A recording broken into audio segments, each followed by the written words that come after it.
The following is a party political broadcast from Lord Oliver Sterling.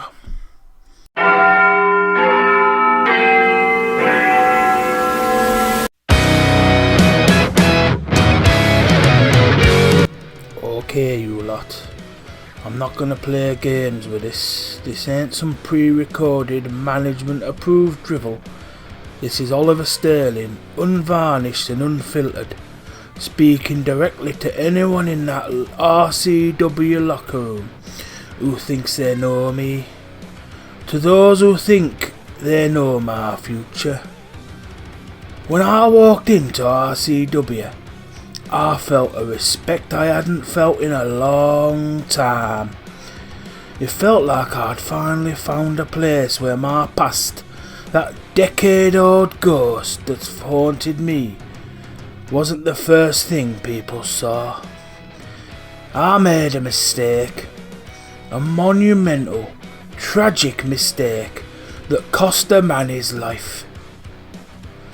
And I've carried that burden. I've carried that burden every single day since, and no amount of your snide remarks can change that. For a while it were good. People judged me on what I did in the ring, on the work I put in, on the blood and the sweat I shed for this company. But lately it's started again, hasn't it? Every little misstep, every less than perfect moment, it's been magnified and thrown back in my face. Oh, look at Sterling, he's losing a step. Remember when he burned down the arena? Remember when he did that? It's not just a casual banter though, is it? It's a growing tide of disrespect, a deliberate effort to undermine me. Now don't get me wrong, I'm not asking for sympathy, I'm not asking for forgiveness. I just want to be judged on who I am. I want to be judged on what I bring to RCW. I've given everything to this company since I arrived. I haven't been off winning championships in Florida, winning championships in Georgia. I've been here, and I've tried to be a leader, and I've tried to be a mentor, and a damn passable wrestler. But when I feel like every single action is being scrutinised through the lens of my darkest hour, it makes you wonder why you even bother showing up. It makes you feel, dare I say, unwelcome. And speaking of unwelcome, let's talk about the architect of this little campaign, shall we? You've been leading the charge, haven't you, son? And not content with merely running your mouth and banging your best mate's mum, you've brought in that old rusty mentor of yours. You think that it's easy, don't you? That you can just trot out some washed up relic and replace Oliver Sterling. You think a few whispers and a new face is all it takes to wipe away years of dedication and sacrifice. You're even more delusional than I thought. See, what you don't understand, what none of you seem to grasp, is I'm not some commodity to be shuffled around. I'm not some old dog to be put out to pasture by some jumped up puppy. My time in this business, my time in RCW, it's coming to an end, yes. Probably within the next year. But that decision, that final chapter, that's mine to write. I already know who's going to carry the torch. The person who I feel is worthy of replacing me. And let me tell you, son, it's not you or your glorified babysitter. It's someone who understands me, understands respect, who has earned their place, not only in this company,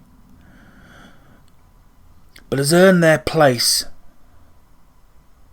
in my old heart. Someone who respects this company and will do what this company needs, and isn't just here to see what this company can do for them. So to those of you who are suddenly finding your voices, whispering in corners and trying to pull me down, I've faced worse than your pathetic attempts at character assassination. I have looked death in the eye, and I've come out the other side. So you think your little jabs are gonna break me? You are sorely mistaken. I've earned my place in this company, just like I earned everything I've had in life, from the working class streets to the title of Lord. I've fought for every single bit of it, and I'll fight for my respect here too. The question isn't whether I'm worthy of being in RCW. No, lad. The question is whether RCW is worthy of me. I suggest you all take a long hard look in the mirror before you decide to cross me again. Because this Lord Oliver Sterling isn't going anywhere until I decide it's time. And when I do, it will be on my terms. And it will be on the behalf of someone who actually matters. So the camera pans down from a white wall filled with various children's drawings, very crude, of two men, stick figures fighting, and a lot of them are ponies and dogs and cats. And then there's, as you get lower, more disturbing ones, more fire and angry scribbles in red. But seated in the corner is Travis, pristine, sharp suit, red bow tie. His hair is tidy, his teeth dazzling, his grin unnervingly immovable, his eyes too wide, too bright. He holds a clipboard, a cracked teacup, a children's book. He's the picture of someone you should trust, but absolutely shouldn't. And Travis looks up and says, "Oh, hello there. You're just in time for tonight's lesson. Dr. Peterson says it's important I share, important to process things, important to smile. That's what I learned in the wellness center. Deep breathing, daily affirmations, and letting go of violent urges." He starts to pour himself a cup of tea. But the thing about healing, Lord Sterling, is that healing isn't forgetting. It's cataloging.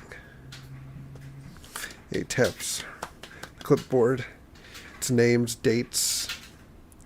"See, I remember everything you did, Oliver. The man who died at your hands in the ring. You called it an accident. The crowd called it a tragedy. You called it a stepping stone. I personally called it page 1. And every page that he shows the book, every page is blank, except for one page in the middle. It's a giant red X. And this is where you burned down my childhood home. No fingerprints, just footage and a dark locker room full of whispers. But I know because you made me watch." He squeezes the teacup too tightly and it shatters, but he doesn't flinch. He's still smiling. And then the grand finale, the Inferno cage match. He said it was just a match, but I remember the sound my skin made when it peeled off the ropes. I remember the crowd going silent. And I remember you. No hesitation. No blinking. No looking back. But now you're the hero again, aren't you? With your little gentry all polished up, the Duke and the Earl skipping along like you're the fairy godfather of tag team wrestling. And he behind his stool, he puts up a burnt up action figure that's clearly Lord Sterling from his earlier days. And there's some burnt blocks that he's made into the kind of a little throne. He pops Sterling up. And he says, You think you can build a legacy on top of a funeral pyre and no one will notice the ashes. But I'm here to help. That's what Dr. Peterson says. He says, if the people forget, remind them. Gently. Consistently. Violently, if necessary. See, here's my prescription. Every time they cheer for you, I'll be there with a bedtime story. One where the villain doesn't lose. One where the gentry gets tucked in beneath 6 feet of consequences. And one where the big, brave Lord Sterling never wakes up. At which point a door opens and you hear footsteps and Travis looks off camera, smile, turns back and says, I have to go now. It's time for group. I'll see you soon, Oliver. As he walks away, he just hums, London Bridge is falling down, falling down.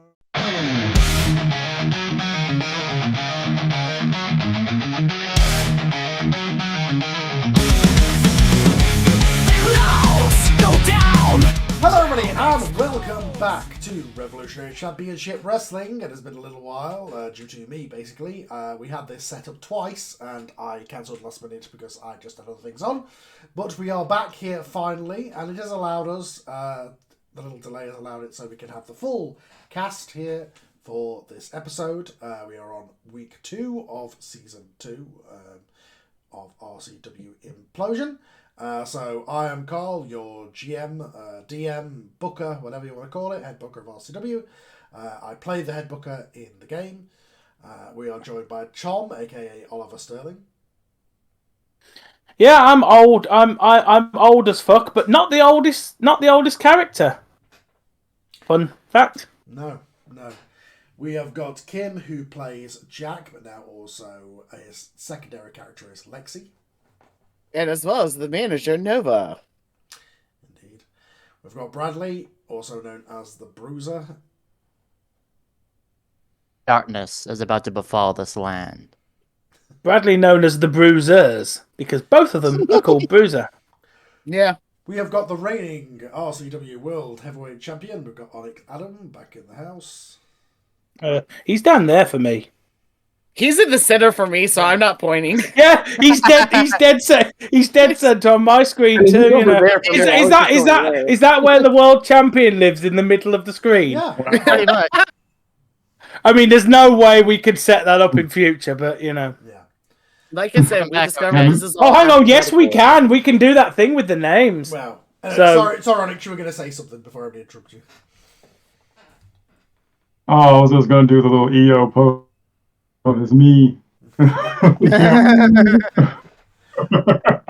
We have also got back with us, looking like Oliver Queen or a Power Ranger or something. We've got Rob. You have failed this city, friends. Damn, got He's him. got the whole like Van Dyke beard going on, everything. But I mean, I mean, on my screen, Rob appears to be in a smoke haze. But Same. yeah. I mean, that's basically. Rob's in the cloud. Yeah. I mean, that too. I don't think that's a filter. Ancient charm. Vaseline on the lens. Yeah. We've also got back with us Ross, aka the Freak. Hello. No secondary characters here. I'm crazy enough as it is. There we go. That's better. No But you have shit. your army of homeless Well, people. given that your Well, character yeah, that's is, true. I mean, given that your character is kind of Mick Foley, you could do the multiple personalities thing at some point, maybe. Ironically, that's easily. exactly why I don't want to. Yeah.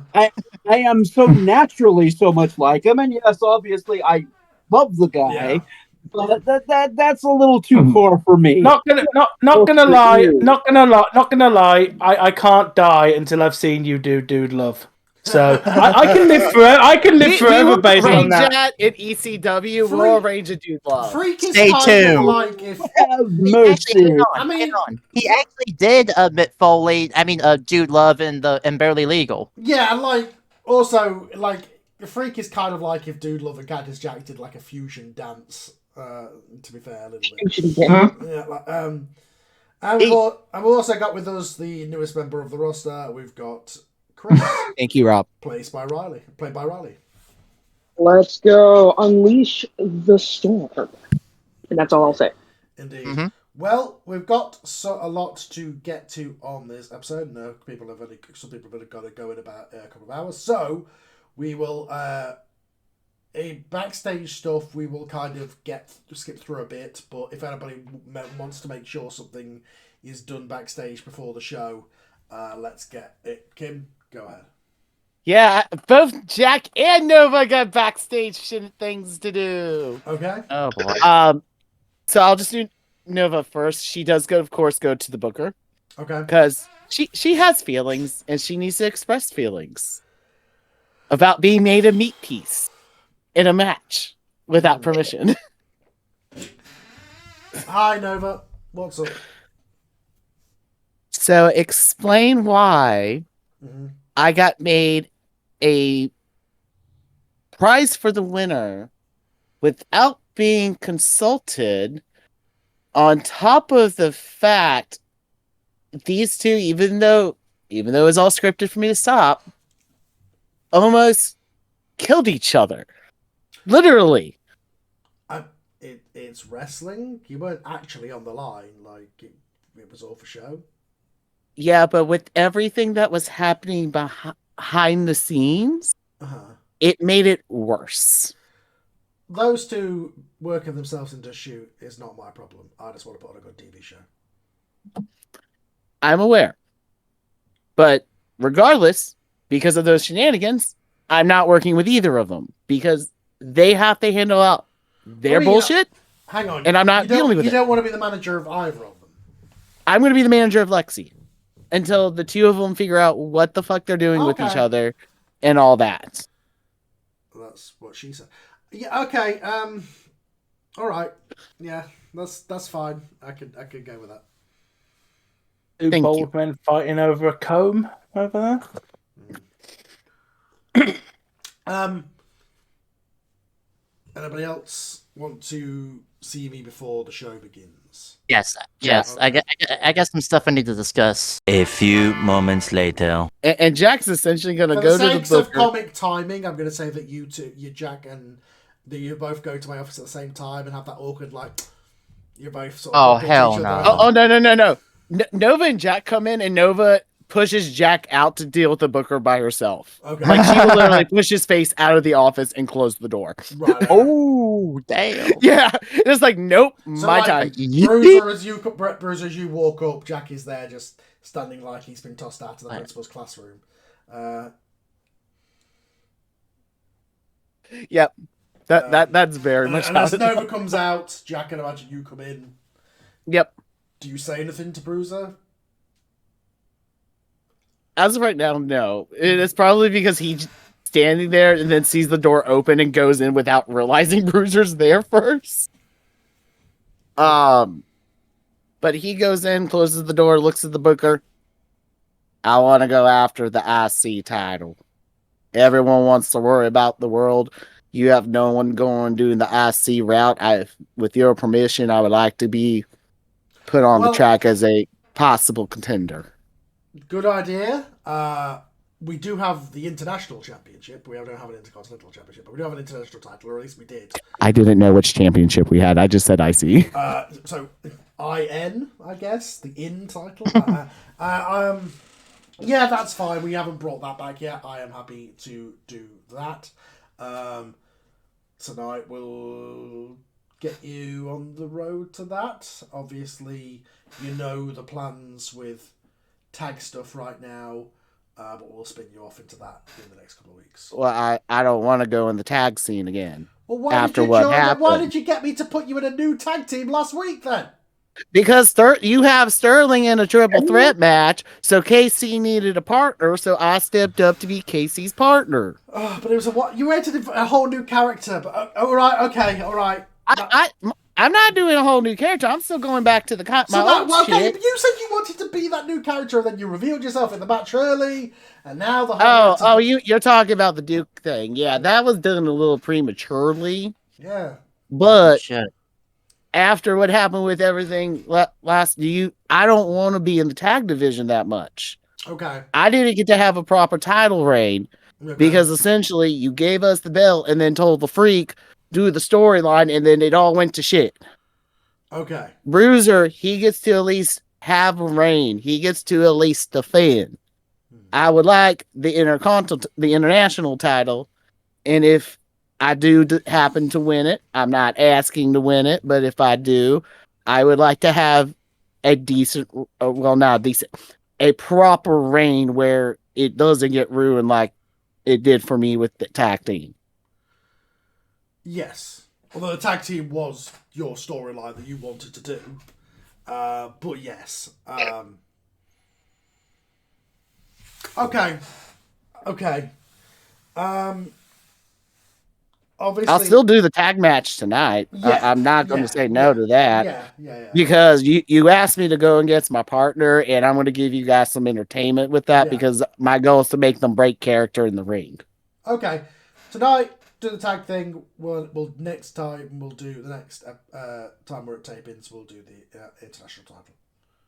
All right. Also, the Gentry has a promo they would like to cut tonight before the matches. Okay. Sounds good. All right.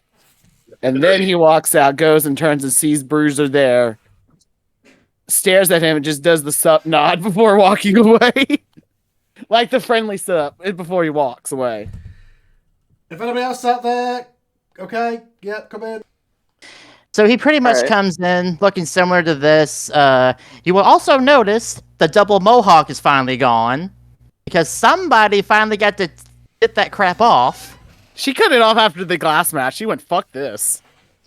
So it's pretty much the length that it is right now, and the beard is probably about the length of Ross's, we'll say.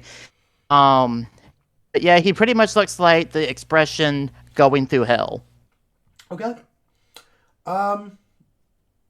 Bruiser, looking more like yourself. What's up? There's something we need to discuss.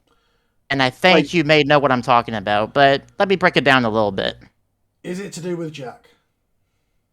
As of right now, no. Thank God. Okay. Go ahead. Yes. As of right now, Not no. everything's about him. God. As of right now, no. Okay, alright, go ahead. Let's wind the clocks back to around the time of LA, shall we? Somebody decides to go overboard with a couple of oxygen tanks, a few barrels of gasoline, and the flick of a cigarette lighter. Yeah, I remember. You lose an arena. You lose half your sponsors. You lose half the roster. Almost went to jail. Yeah. What's the main group of people that you lose? Top heels. Yeah. You don't have it anymore. No. You had Sterling. Yeah. And he's doing what he's doing. Yeah. Lexi and Freak, they both say they're heels, but did you see what happened at that match that they did? They both got cheered pretty much. Yeah. And so I'm saying that as pretty much if you've been seeing online, somebody's been saying that me, Chris, and McAllister, we're pretty much close to walking out of our contracts due to things that have been happening. I mean, are you? Let me ask you this. Do you really believe everything that 400-pound piece of shit who lives in his mother's basement under his wife's skirt who posts things in between dick pics and feet pics? No? We're not leaving. Okay, good. We'll still work I here. was gonna say, like, if you got problems with the whole angle last episode, that you take that up with Jack. That's nothing to do with me. We're staying under one condition. Everything that me, Chris, and McAllister do, I have 100% say. No interference. So you're coming to me with an ultimatum because you're pissed off about something that your friend did on the All fly, I'm saying is and they're that giving me an you ultimatum that you want total creative control. only reason I'm saying that is because the whole thing with Jack. Let me repeat that. That was supposed to be a 2-year thing. We had it planned to a T. Mm-hmm. And then you get my fiance involved. Yeah. And then look what happened. I mean, she was around backstage. She was pretty involved already. It made sense to bring him into the storyline. She didn't want to get physically involved in the story. She wanted to get physically involved when she was out there. She seemed pretty young. That's between her and them. Yeah, exactly. But That's nothing to do with me. And honestly, I ain't giving anybody 100% creative control. If you don't like it, you know where the door is. all right, fair enough. But as I was saying, you don't have any more top heels around here. Mm-hmm. Let the three of us do that. Yeah, that's fine. But don't come with me to Because some see- fucking ultimatum based on bullshit between you and See, Jack. the Bruiser is dead, as far as anyone else is concerned. What do you mean Bruiser's dead? You stood here. Rough Remedy is dead. Okay, yeah, okay. But you're Bruiser. Take a look at this. He reaches down and he pulls out a thick black notebook. Hands it to you. And what you see is new sketches of a new look, new costume, new moveset, everything. The Bruiser was a fighter. A brawler, even. What you see right there is my darkness. Everything that has happened for the last few weeks. The darkness was born in the blood, born in the betrayal, born in death. You now have a chance to have something new, something even more darker appear. Well, I mean, since that Dead Wolf guy, or whatever the fuck he called, stopped turning up for shows, I guess we needed something like that. Alright, sure. Here's my only thing is, can you just be Bruiser for tonight? Because the whole thing is it's an ambulant match because of your whole, like, you know, your gimmick. With Oh, don't worry. The ambulance match is still happening, but the whole gimmick is still there, but it's just under a new name. So you're still going to be a EMT, you're just going to be a demon EMT. A more darker version, yes. Okay. Alright. By the way, so there's no chance of getting out of the ambulance match, is there? No. Alright. That's all I needed to hear. I know what I need to do. Exactly. Come on, man, let's go.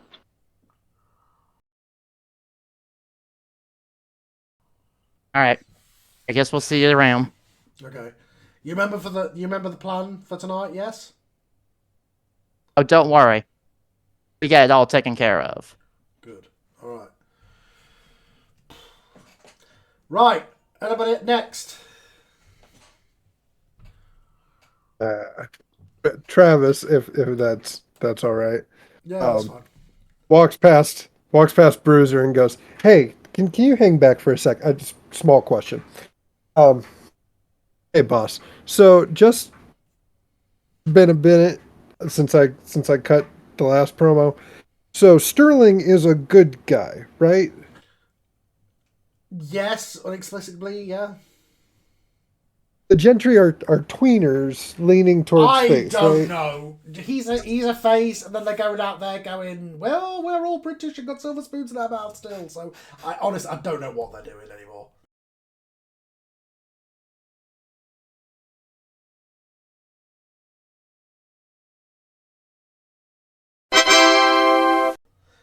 Okay, so I'm just throwing this out there because you have me facing off with Sterling.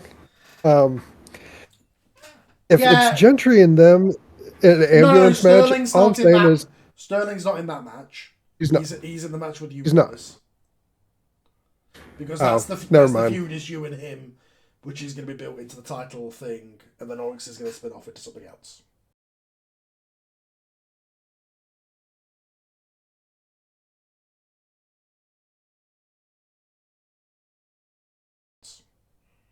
Well, my thinking was if he was going to accompany Oh, Gentry down, He'll probably be at if ringside, yeah. what I was wondering, Bruiser, is if we could do a thing because my last promo has me saying I'm in a wellness center. If I pop out of the back of the ambulance and go after Sterling. Sterling's not even I heard involved you in what we're guys doing. talking. Sterling's not even I've involved in heard- our match.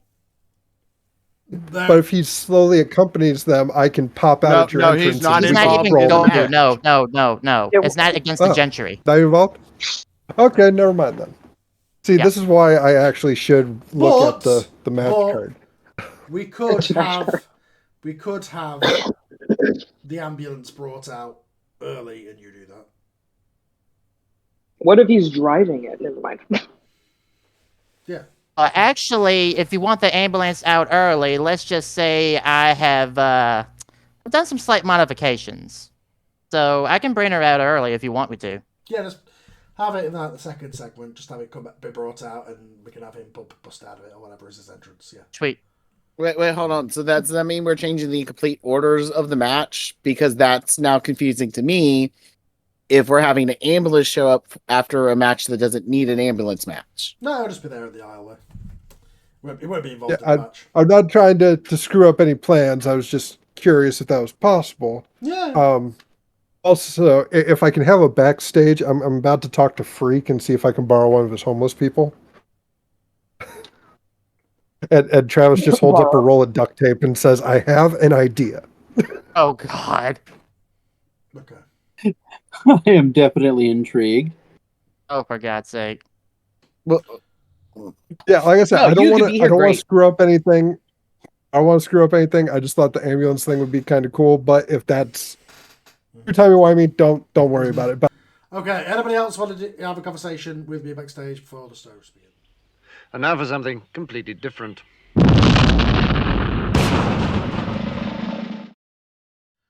So, RCW Implosion opens, pyro, ballyhoo, music, all that kind of stuff.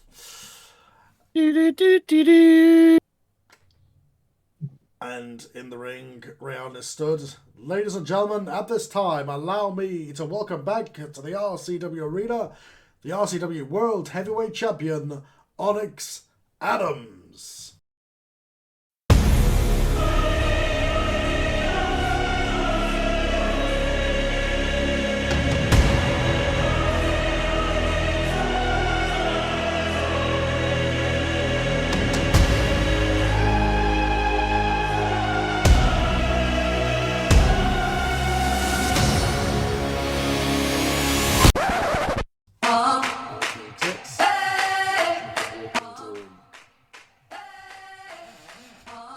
Yeah, I don't have my usual gear on.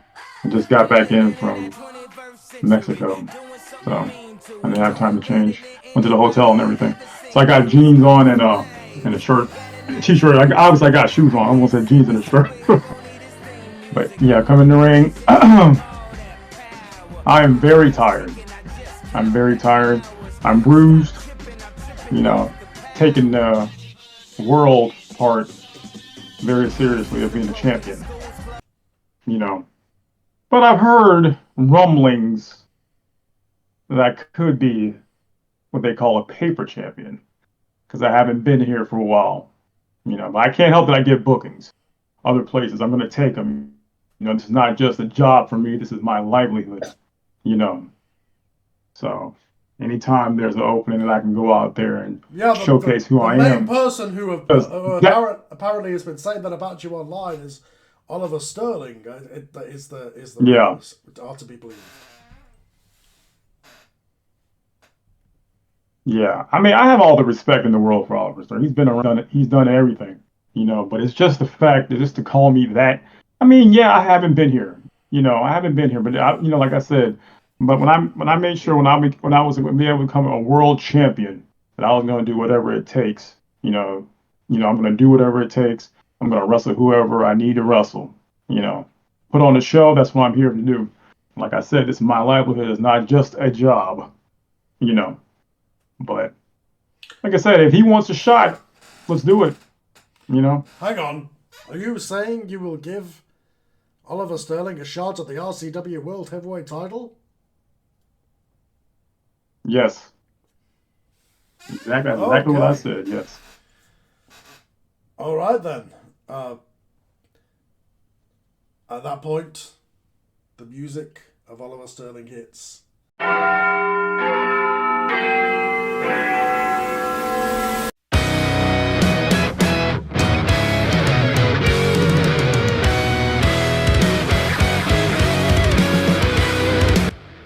Oliver walks out onto the stage to respond to Onyx.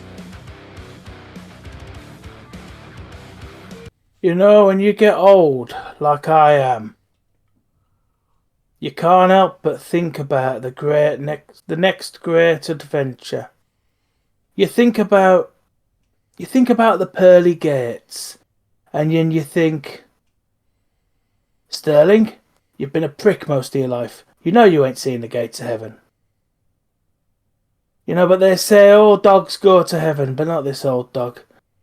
So in what time I've got left in this ring or even on this planet, it's my duty to give something back.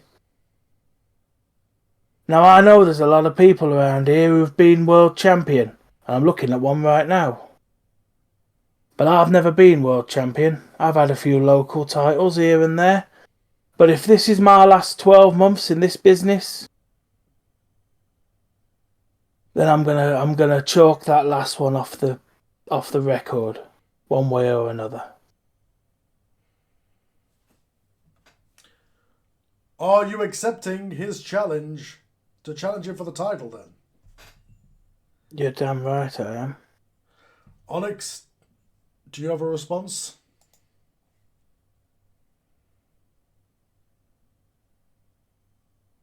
I mean, that almost sounded like he was giving his own eulogy here.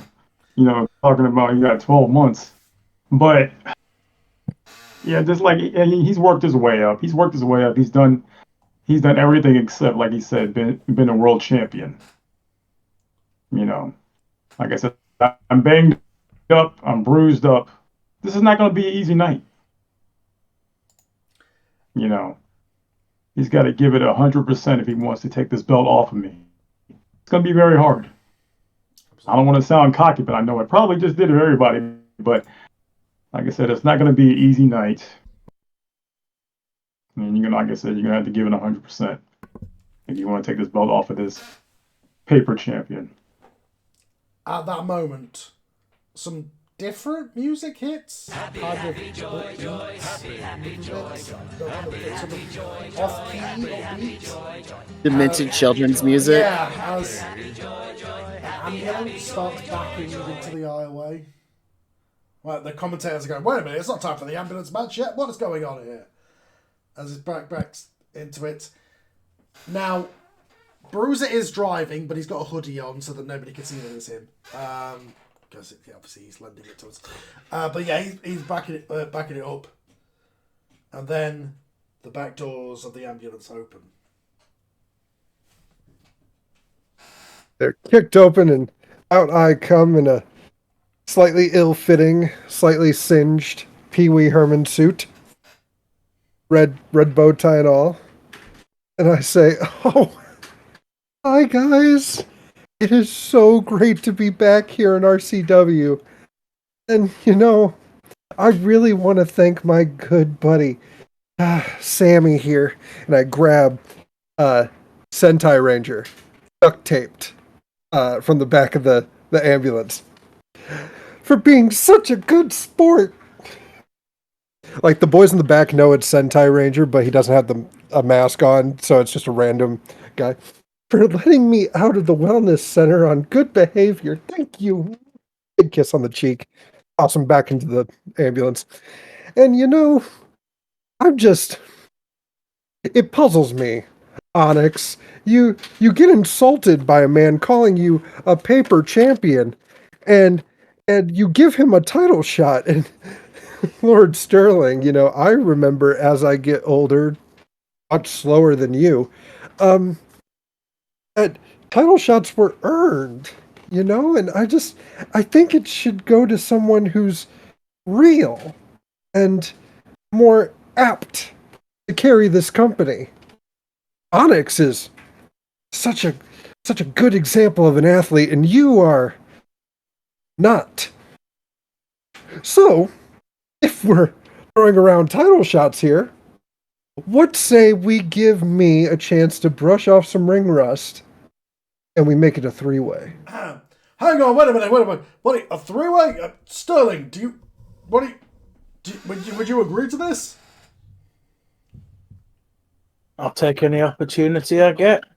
If it means I have to, if it means I have to remove his brain from his head, I'll do that.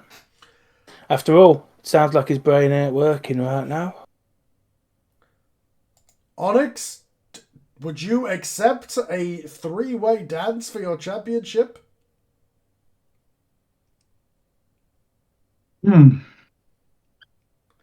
Two challengers. You wouldn't even have to be pinned to lose the title. That way. Yeah. Well, now I feel like the Batman in a cartoon right now. You got the Riddler. I'm not gonna call Sterling Penguin. That's not right. I'm not gonna do that. I like it. I like it, man. I'm not gonna do that. But that's what it feels like. There's a three-way. If there's a three-way, it needs to be a three-way. Let it be a three-way. Like I said, I'm a fighting champion. At that moment, Chief Valhammer's music hits and he walks out onto the stage. All right, well, it seems that I have a match set for tonight. Now, the ambulance match was going to be the main event, but seeing as this is a world title match, I can not think of a match that could be better. I say tonight, in our main event, it will be for the RCW World Heavyweight title. It will be Onyx Adam defending his world title against Oliver Sterling and Travis Knox. I think that's still Travis Knox. In our main event tonight. Good luck to all three of you. Sterling, I'd say I take your soul, but we both know you sold that a long time ago. See you boys tonight. I love this, Travis.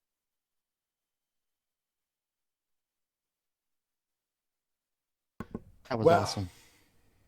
As we fade out from this, as it glares all around, Onyx has got challenges from all sides. We fade backstage, seeing Chris and Bruiser with chairs in hand beating down on two figures. The two figures they're beating down on are quite big. You might say they're both 7 feet tall. They're beating down their opponents tonight. And at one point, Bruiser, with his knowledge of medical and anatomy that he has, does what is known in the wrestling world as Pillmanizing to Bane. Chris doing a similar thing to Dominator's arm. It's very clear from this beatdown that 911 have been severely handicapped as medics surround them, and they may not make the ambulance match tonight. With that said, we cut back to the ring for our opening match. Ladies and gentlemen, the following tag team contest is scheduled for one fall. Introducing first, the team of Earl Edwards and Backyard Jack. Music hits. Earl Edwards comes out first. You would think that Oliver Sterling would be with him, but given what's just happened, Oliver's obviously focused on what's happening later tonight. Behind him comes Jack. Both of them. Oh no, Jack has a separate entrance. Okay. Jack has a separate entrance. Yeah, so Edwards comes out on his own. So you want to have him cut a promo first, or just wait till Jack gets in? I'll let Jack come out and then Walks into the ring. I've got to find the voice. Casey's in the ring by himself at that point. Then Jack's music hits. So, Jack's new entrance. The song hits, and it's actually Saturday Night's Alright for Fighting, but the Orville Peck and Elton John version. So it's got that little bit of a country twang to it. He comes out, Jack comes out in very similar matching tights to KC, but instead of the red, white, and blue it is for the UK flag, his are instead pastel colors of the red, white, and blue, which indirectly are the trans pride flag. He's also coming out in a white leather fringe jacket that is also bedazzled, and he has his old black cowboy hat on. And he comes out kind of like how Macho Man does that little thing and spins and turns. He's doing that as well. With the tassels. Because he's in... Yes, tassels. Hello, I am the game man. Look at my tassels, please. Because he is going back into a face persona. He is walking and skipping down the line, like literally clapping hands or shaking with anybody who is there. And then when he gets to the ring, he does, of course, springboard himself like he always does into the ring. And essentially when he sees KC, they do like the grasp thing. I don't know what this is referred to as, like doing that. Yeah, but he does that when he gets into the ring with KC. Okay, so we both have microphones. Who wants to start? Jack gives the nod to KC to let him go first. Okay, well, usually Lord Sterling is here to do some of the talking, but he's, as you can imagine, a little bit preoccupied backstage. So I do have to, as the Americans say, roll with the punches, I suppose. So Jack's nodding his head's like, you got it right. Tonight is a little bit interesting. You see, I've tangled with the Freak before, and it's not particularly fun. He's an interesting person, of course, but I'm also very scared of his tag team partner, because I've seen what she can do I've seen what they can do. I've made that mistake before, and I'll make it again. Gentle reminders, don't worry.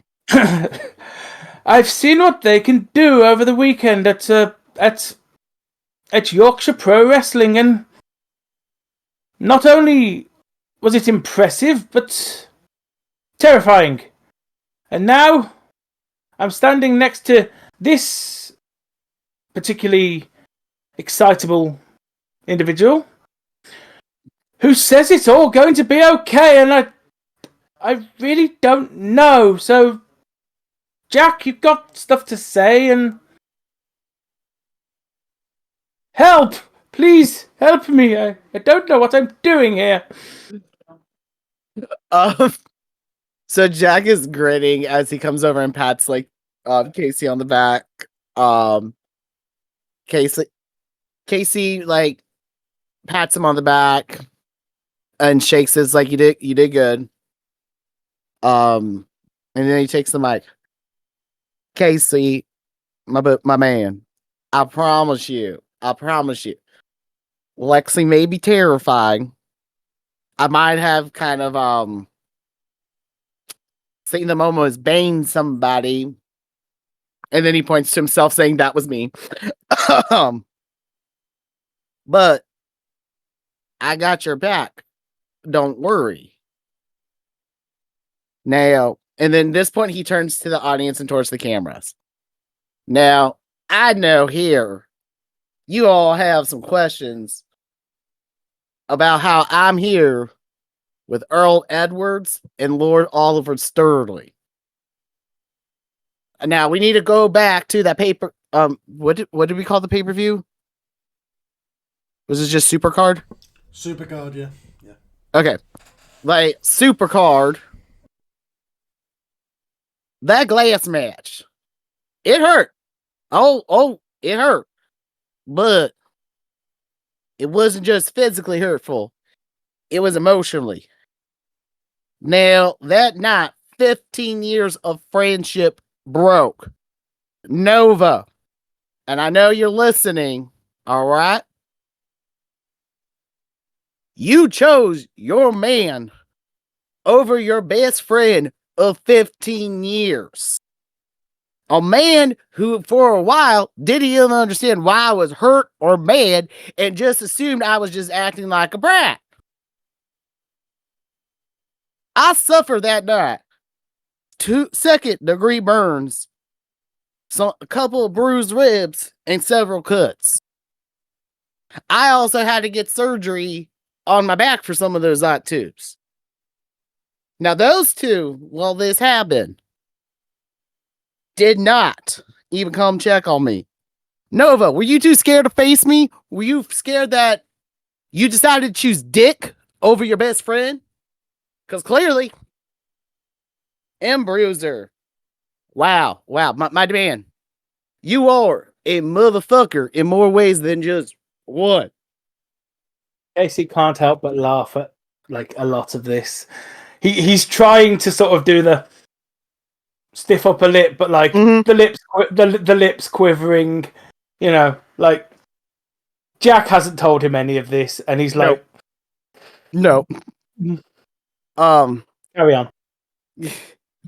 I mean, Bruce, you just sat on your throne. You got to keep the gold, and you got to have the girl. But here's the thing. Like I said, they didn't even bother to come check on me. They didn't.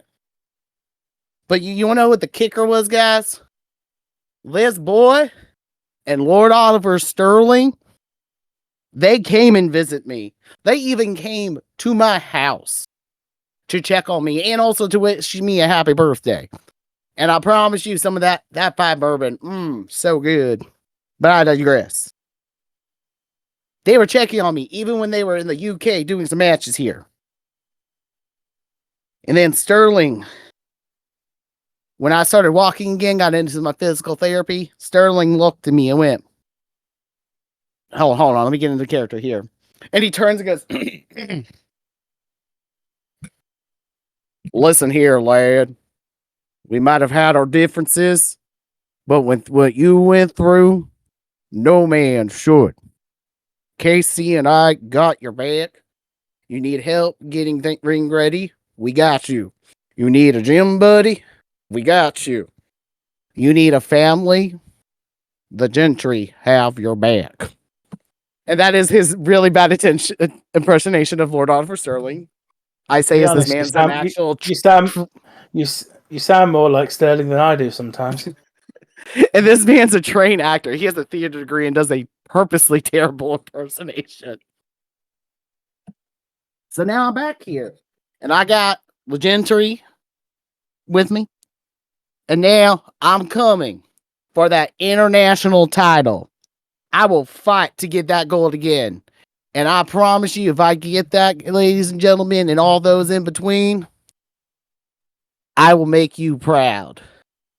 Now, KC, you ready tonight? And he looks at KC with a grin on his face.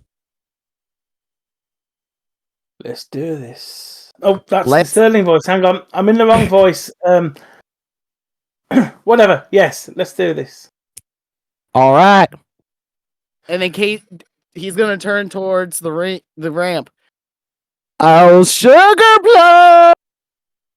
And he's out there doing the hand motion too. Like I said, His goal is to make Lexi break character during this match. This is how it starts. And on that cue, the music hits for the Freak. As we oftentimes see, the curtains are parted by the lineup of homeless people, although suspiciously Sentai Ranger is not there. They do not carry toys or weapons or anything. Mechanically, I could try to push this into a hardcore match, but I think it's more interesting to keep it the way it is. They walk to the ring in a very cult-like manner. When the Freak comes through the curtain, no toys, no weapons. The most notable different thing about him, instead of the white, Freak t-shirt that he so often wears, he is wearing a shirt with an airbrushed caricature. It looks like something from a soap opera advertising. It says at the top in the arc over the artwork, "As the world turns." At the bottom, Jack and Bruiser.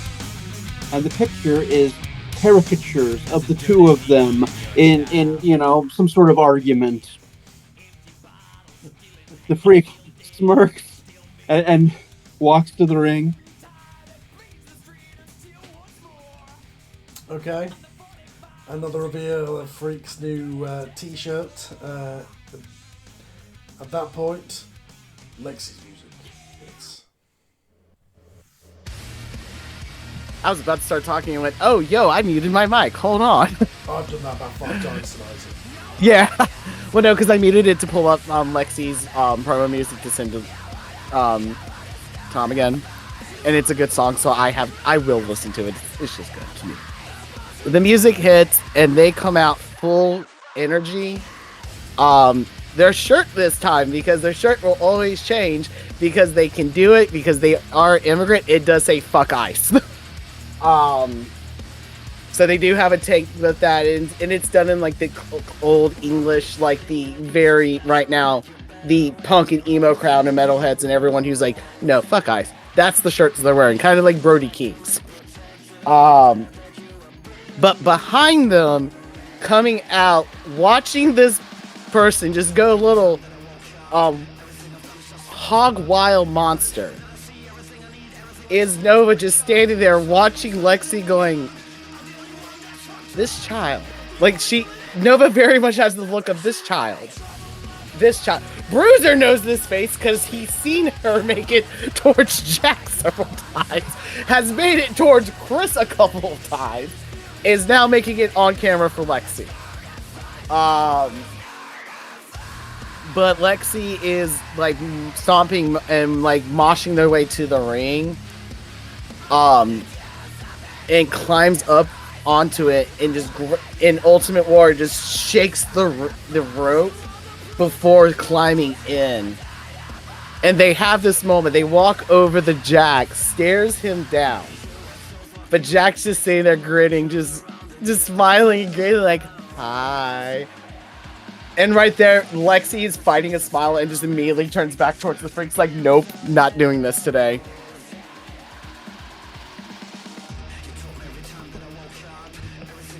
At that point, the GM's music, Chief Valhammer, hits again as he walks out onto the stage. Well, it would seem we have a situation backstage. It would seem that 911 are unable to compete in the ambulance match. But I promised people a tag team title match. I promised people an ambulance match here tonight. So, we're going to shake things up a little bit. This match in the ring right now will now be an ambulance match. No disqualification, no count out. The only way to win is to put your opponent in the ambulance. The only the caveat is there will be another team added, because this match will be for the RCW Tag Team Championships. Jack is visibly upset. At that point, How does a 3-way ambulance match work? Yeah, that actually does not make sense to me. Getting 2 people in the ambulance is hard enough. How big's this fucking ambulance? Is it a building? I am going to. Is it a hospital match? I am going to go with the rules of whoever is the first one to put an entire team in an ambulance wins. Be it the first team. So I can see a slight problem with that already, because depending on who's being shoved in the ambulance, you can have the other two tag in to help. At that point, I don't see how this is going to work. As that situation arises, hopefully not, we'll deal with it. But yes, that's the situation we find ourselves in. Oh, absolutely! Absolutely, one of two. One from each of 2 teams is going in that. Ambulance. If Jack and Lexi decide to team up, then we'll deal with that. I don't know. But that right at that point, the music hits, and out walks Bruiser and Chris onto the stage. RCW Station 3, this is Central Dispatch. We need you to respond. We have a 1053 Charlie response. Multiple bodies reported. Blood loss, compound fractures. Suspects, unknown. Proceed with extreme caution. Be advised, they're still breathing, for now. Unit 842, you're clear to engage. Over.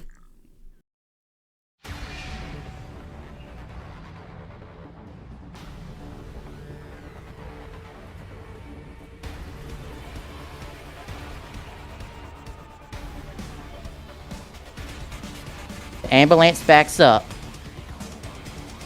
Comes to a stop. And the music hits. The back door opens up. And both of us step out. You see that he's wearing a sleeveless EMS jacket, as well as black cargo pants, black boots, as well as he has these what's looked to be like black contact lenses in, as well as the top part of his face around his eyes is a little bit darker, giving himself that more darker vibe as they both head towards the ring.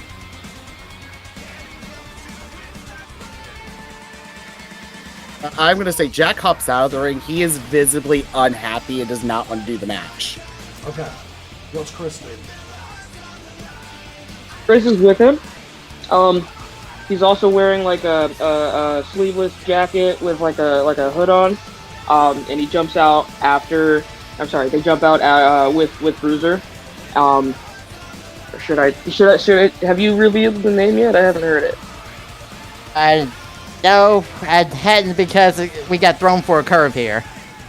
All right, then I won't do it. All right, so then I'm. You did not get thrown, Bradley. You're the one who came up with this whole thing. No, the boiler room segment was supposed to happen before this. I thought the Dominator was going to limp out by himself. Okay. You see, that's what I mean by you threw us everybody for a curve. He already announced that he couldn't do the match, so let's just roll with it. It's fine. Yeah. All right. So yeah, I'm gonna come out to same time, jump out, kind of pull my hood down, do one of these numbers. I don't have too much to say right now, mostly because like the way that this match was suddenly changed, I'm kind of thrown for a loop, but I look pretty pissed off, but a little determined at the same time. Like, I am gonna hold this belt until the day I die. Well, I mean, like, you actually have to kill me. The chief is not happy with you guys for fucking up the match by attacking him backstage, but that I'm not concerned about, because I told you I knew what I needed to do. So, as you two walk to the ring, the rules being as unclear as they are, but nevertheless, the first team into the ambulance loses. The team that does it, or a member of team who does it, wins as the bell rings. Now, Jack, you got out of the ring. What is Lexi doing? Oh, Lexi's still doing. Jack does not want to do this match now. Yeah. He does not want to be in the ring with Bruiser. Got it. And he'll even grab Casey. He's like, nope. Okay, right. Casey, what are you doing? I at least want to beat the shit out of him. Can you at least give me that? You'll be by Come yourself. on. I'm not doing this match with him in it. I'm tempted just to give it a go. I do have a question. Mm-hmm. If Jack leaves and we put Casey in the ambulance and he doesn't have a tag team Yeah, that partner, does that end the match? technically You win. Casey, technically Edwards would be a tag team on his own. Yeah. Jack leaving has made it much easier for you guys to win. Yes. Got it. Okay, that's all I needed to know. Yeah, because Jack does not want to do anything with the tag titles, and he does not want to be a match with Bruiser. So he is very physically fucking upset about this entire match. He is literally going to be like, "I'll shoot. I'm not fucking doing this," and leave. Just leave. Yeah, because he's not happy. Yeah, he's straight up not happy with this match. Mm-hmm. Especially after he just went, "I do not want to be in the tag division." So that's even more. He got ignored. He's pissed. Mm-hmm. By a complete counterpoint of flavor to the story, as soon as Van Hammer announced it was hardcore, Freak is rolling outside of the ring, trying to grab the nearest weapon, which in my imagination is the bell, and they immediately stop him and reason with him, like, "Oh, we're going to need that. Oh, okay, well, go get a Pan's chair." So I'm on the outside whenever the match begins. Jack is heading up the ramp, past the ambulance. The bell rings. Right, now this is going to be a clusterfuck, so let me... yes, it is. That's why I was trying to pull Edwards out. Yeah. So, Edwards, are you staying? Might as well. Right, so I'm going to roll 1, 2, 3... I'm going to roll 1 to 5, D6. If it lands on 6, dealer's choice. Okay. Casey, you're starting. How many people are starting in the... Oh, is it complete tornado stupidity or... Sure is. Lovely.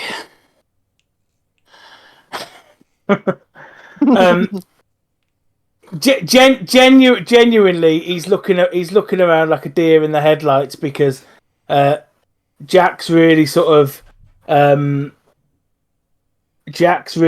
left him High and dry. High and dry a bit, yeah. But Literally in Jack's defense, he tried to get Edwards out, and Edwards told us. Yeah, give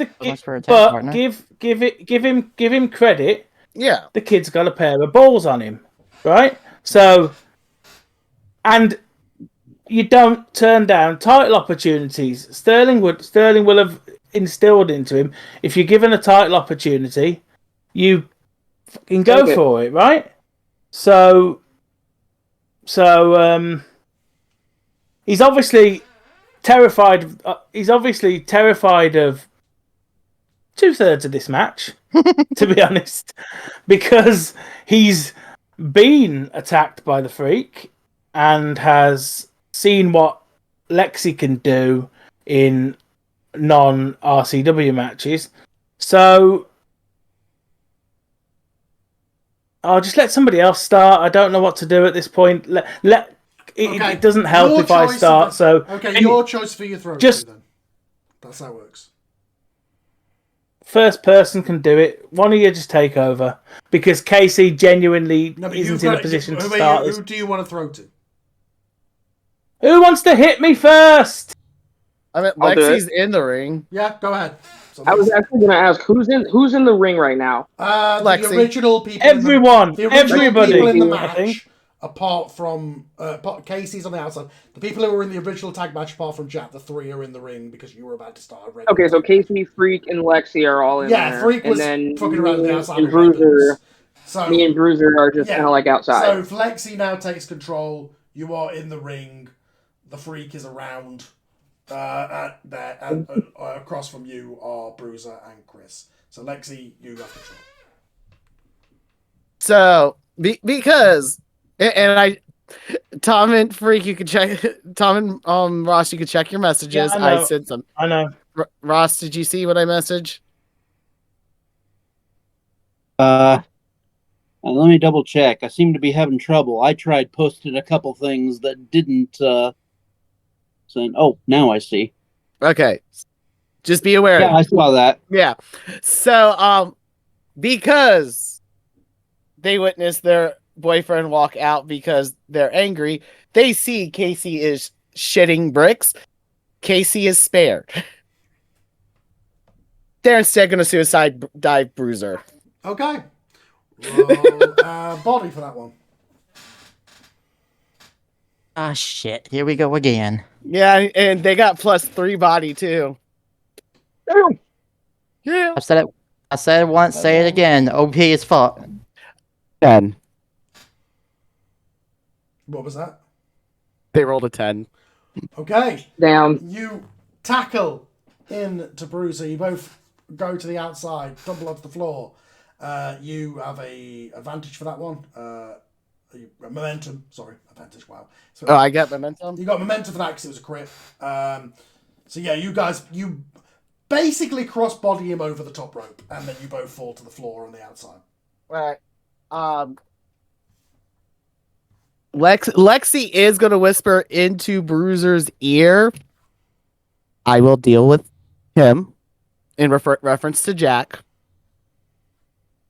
Sell show, don't hold back. Say no more. Because Lexi doesn't have actual. Lexi at this point has no true beef with Bruiser, so it's just one of those. Hey, brah, let's go out. Let's go full out. Pretty much. When we started this thing, I didn't think we would get our own Brett and Shawn Michaels, but here we go. Listen. We're listening. Shit happened, okay?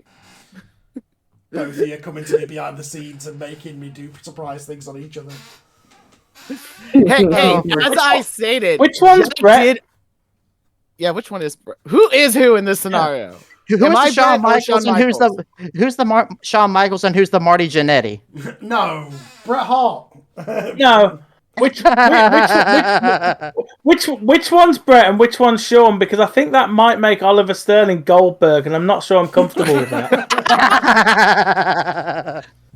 Listen, or as me, Bradley say behind the scenes, we're Kevin Owens and Sami Zayn. That's who we really are. That's all it really is. Yeah, that is the true relationship of Jack and Bruiser. But also, like I said, in Jack's defense, he did openly tell booking he did not want to be in the tag division, and you threw him in a tag title match. He has every right to walk out and be pissed off. Yeah. But Lexi, of course, they're power hungry. They're the real champion of a hardcore fight scene. They'll definitely go for this. They don't give a fuck. But after suicide driving Bruiser and going, let's go full out to them, they're gonna throw a couple of like elbows into them. And then I would like to say, because Chris is outside, correct? With Bruiser? Yeah, we're both out there. Can I give you the recommendation of, hey, I want to give you control, tackle Lexi? Because there's a lot of us in this match. We can't be hogging a lot of time. Yeah. That's fair. All right, So yeah. I'm going to give control after suicide diving, throwing a couple elbows, and making it clear for Lexi and Bruiser to go full out on each other. Give control over to Chris so that way Chris can have control. And like I said, tackle Lexi because otherwise somebody's going to get their face beaten in. I will send the message when it's time to go home because OJ has to go at the top of the hour, so we've got to make sure to get to the main event within the hour. Yeah, that's also why I'm like, I'm going to do this one. Yeah. Dude. Okay. Which is also helpful for Jack leaving, is I only have one character to worry about now. Yes. All right, cool. So if you're passing control off to me, just to kind of throw you for a slight loop, because I don't want to do exactly what you told me, instead of tackling, I'm going to grab that bitch's ankle, and I'm going to drag her off of my partner. Just in general. Sorry, I'm going to drag them off of my partner, just to the other, like we were probably, I don't know, by a corner, to the other corner, by the stairs, kind of kick them a little bit, because they're on the ground, and I was dragging them. If that's okay?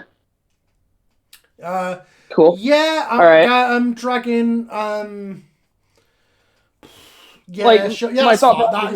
if they're I don't like think punches and elbows, I can grab just their punches ankle and and elbows, that's fine. Unless you're doing something complex, that's fine, yeah. Yeah, I was so saying, I'm in that case scenario, Lexi is going to also try to kick Chris. Okay, what we're going to do then, I'll have you both roll an opposing body check, which would essentially be an opposing strength check. So one die, right? One die, add your body modifier. All right, body is. Yeah, I think your body beats mine, but let's hope for a 6. Yeah, because they had +3. That is not a 6. Yeah, because I rolled 8. Okay, I rolled so a 3. it's up to you what you want to do, Lexi. I'd say something like an Insagori or something, maybe. Well, so Lexi's a big bitch.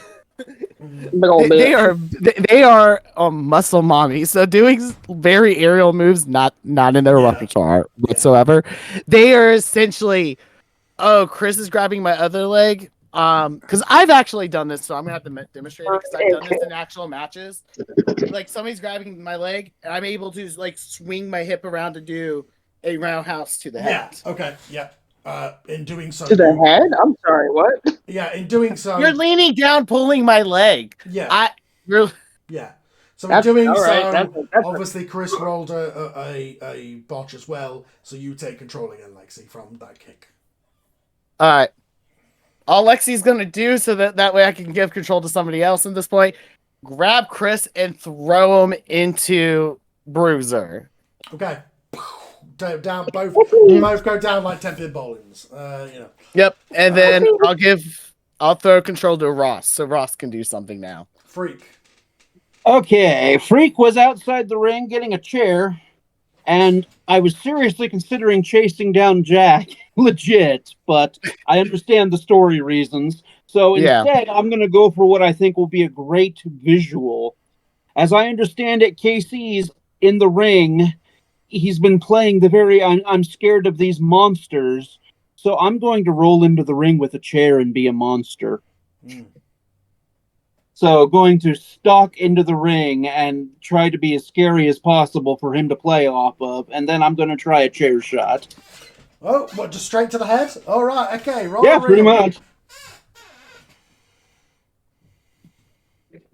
Oh, I have my thing here. Oh, mother puss bucket. Mother house bucket.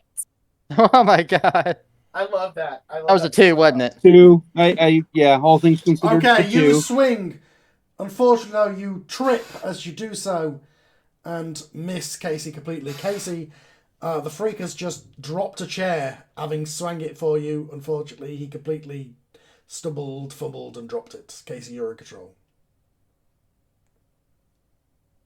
So Casey's very much doing. I don't know if this reference will work, but he's very much doing Jackie Chan's sort of oh no fighting thing. He's sort of he's just trying to avoid being murdered at this point. So he's sort of so rather than actually getting in his own offense, his offense is like. Oh, there's a term for the fighting style. If somebody cleverer than me wants to tell me what it is, that'd be great. Drunken monk. Yeah, there you get that sort of thing. He's sort of he's like he's trying to dodge people's offense. Right. So when he drops the chair, what do you do with it? Sounds like you want me to throw some punches or something, and you just I kind of want Freak to keep coming at him so that Casey's sort of doing it. Ducking and diving. You're in control, though. You describe it. I give you full permission. So Freak drops the chair and then comes at Casey with rights and lefts. Casey's dodging them, and I'm still learning Casey's moveset in my head. So Casey is ducking and dodging them, and then sort of leans back. Gets off his feet and hits a drop kick to the chest. I don't think he can get high enough to hit Freak's head because Freak's a big boy. And Casey's and Casey's a bit scared of him still. So he just wants to keep these scary people off him, you know. So he sort of jumps up as high as he can and goes for a drop kick. Okay, roll a body for the drop kick then. Roll body. What's my body score? It's been so long, I need to remember my levels. Hang on. Make sure you're looking at the right person as well. Yes, I do need to do that because Sterling That's is part of why I don't have a secondary. I wasn't supposed to, but then we did that Rumble thing. It never happened.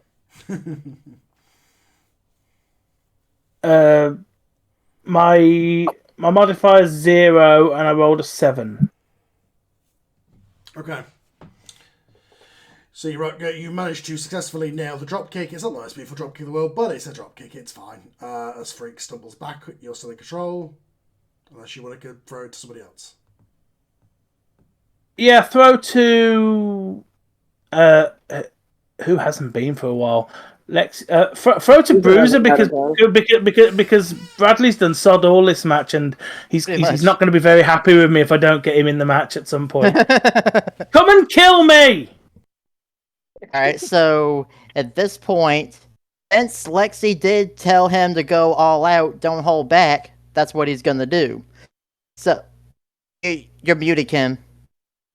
To them. Yeah. So pretty much, he's gonna get a fistful of Lexi's hair and to throw them face first into one of the steel posts of the turnbuckle. Okay. On the outside. Roll a reel for that then. All right.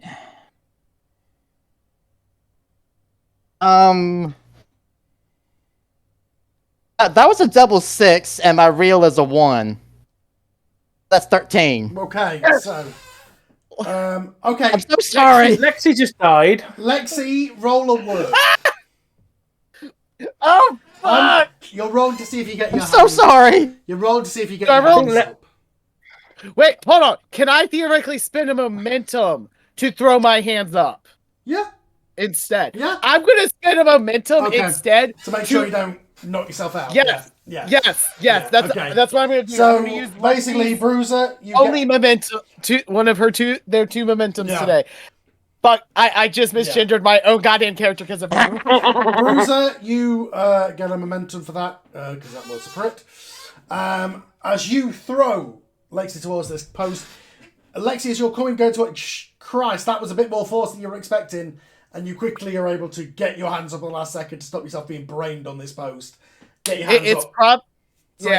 It looks fantastic. You bounce off the post to go fly in the crowd. It looks like you've smashed your face off the post, but in reality, you got your hands up just in time. Yeah, I got my hands up just in time. So Bruiser, you all right, now so walking in as Lexi is down on the outside. All right, so real quickly, reach under the ring to try to find something, and lo and behold, what you happen to find? A set of light tubes. Oh my god, here we go again.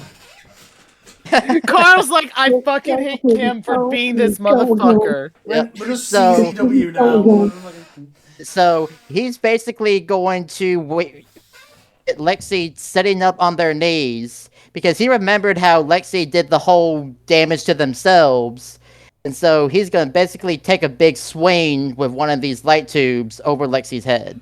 Okay, so I will say, can I say Nova's fucking screaming, God fuck, as this is happening? Yeah. Everyone hears Nova's just scream, God fuck! Roll what? Roll a reel. You don't get any real. Okay, so that was a 10 and real is 1. That's 11. Okay. In danger. So I'm in danger. Oh man. Okay. Bradley, I'm gonna have to. This is what you get, Carl. This is what you get. I'm gonna have to look at your dice one day because you get a lot of crits. Right. Flashback to last episode. I didn't get shit. Hold on. Yeah. Yeah, I was gonna say I have the magic dice. That's true. This one over here has the OP rolls. Yeah. Okay. So anyway, you swing down the glass tube. It shatters over Lexi's head. Lexi is busted wide open. The full crimson mask now. I will say that at this point, Bruce, you get another momentum. So before I pass off, I'm going to say at this point, he's going to make sure that Lexi's looking at him as he holds up the other piece of the tube that's in his hand, and he's just like, anything you can do, I can do better. I can do it better than you. Then he smashes the rest of the tube over his own head. Oh, so are you trying to bust yourself open? Pretty much. He's hardcore. Okay, so Lexi is busted open and bleeding. You have cut yourself with the piece of glass that you hit your own head with. So at this, just having a heart attack. so at this point, I will now pass over to Chris. Okay, Chris, you rise up, see your partner making Lexi bleed with the light tube and then making himself bleed with the same light tube. Because I know where his head's at, I'm not questioning what Bruiser's doing right now. However, I'm going to turn my attention to where the Freak and Casey are. And I'm going to try to interfere with that. So if I could reach underneath the ring, I'm going to grab whatever I can find. First thing that came to mind, because I'm boring, is a steel chair. So I'm going to grab that. There is a steel chair laying in the middle of the ring that Freak dropped. Ooh, I didn't know that. Okay, so this is probably going to be bad. I'm going to stick with it. I'm keeping my chair, so there will be two. Okay. And I'm going to slide in under the bottom rope, and I'm going to see if I can get up behind the Freak, just so I can get him out of my way to get to Casey. I'm going to try to hit him in the back. Head straight for the kid. Yeah, roll a reel for that one. Yep. All right, where's the Damn. All right, I got a 6. What you do have one momentum. You do start out with 1. I do start out with 1. You could spend that momentum. Do I want to use that now? It depends. It depends where you are on audience, because at certain points you do go to 2. I do have. That's where I'm at. According to what we did last time, plus 3 audience.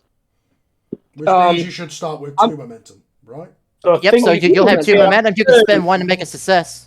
Yeah, you should be on 2. I thought I only by had that 1. point. Okay, so because I had it written down that I only had 1. My bad. I didn't know that. Audience affects it. How much? Audience affects momentum from about 3 up. I think is 2. Yeah, 3 up is 2 for me. Okay. So I you would started imagine with yours 2. is the same. Are you going to go down to 1 to make this a success?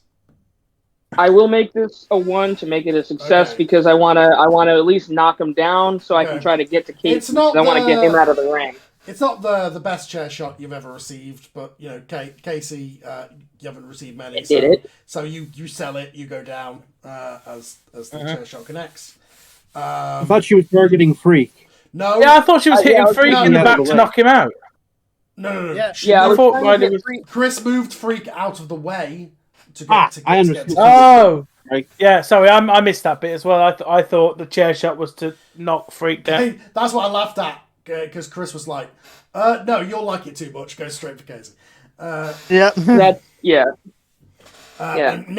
Casey down. So Freak will be very much in your face at this point. You still have control, but if you don't do something quick, I will give it to him. All right, so hit him with the chair. Go to turn around, see the Freak. Holy shit! And I'm gonna throw the chair at him so he has to catch it. Okay. Or he hits him. Yeah. That was like that hurts. Okay. That's a real roll, surely, to see if she hits him. See if they hit him in the head, right? Yeah, that would be. Okay. Chris roll real. Freak roll work.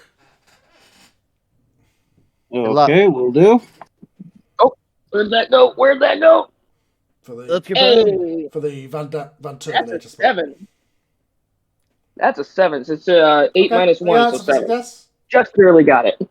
I got 10. Okay. Chris throws it. You catch it perfectly. You get a momentum Freak. I'm going to say that you take control as you grab this chair. Okay. So Freak, you've just been basically thrown a chair.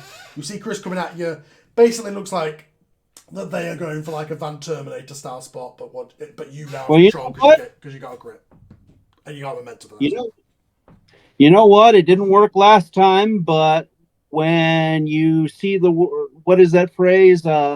When you have a hammer, every problem looks like a nail, and she nicely handed me the chair. So I will just try to throw a chair shot at Chris. Okay, just straight up, just a regular. Okay. Yep. Let's see. So real. Real. Okay.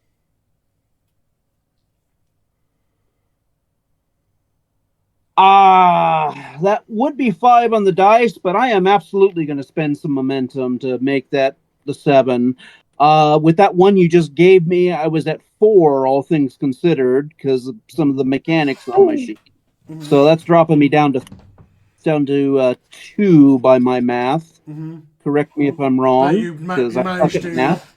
nail Chris down with that chair shot. At this point, you get the signal from the back that to start getting towards the finish. Oh, fuck, already. Okay. I know it. Cut short for time. And the main event needs some time. I mean, you did make that your main event, so it's also your fault too. It is, but I didn't want to put the Could have world made title. this the main event. I didn't want to I tried make. to tell I you. didn't want to make the world title the first match. I know. Well, That makes because sense, it's though. more, So. logically, I just hit Chris down with a chair, but because it's more interesting and he's the playing himself off as the oh god, oh god, oh god, I'm going to slap a mandible claw on KC and try to drag him with me to the outside. Basically, no, scrap the mandible claw, just a cactus clothesline. Okay. Take him to the outside on the side of the ring with an Roll ambulance. a work. Not right now. Roll a work for that. Work. My dice today. 5.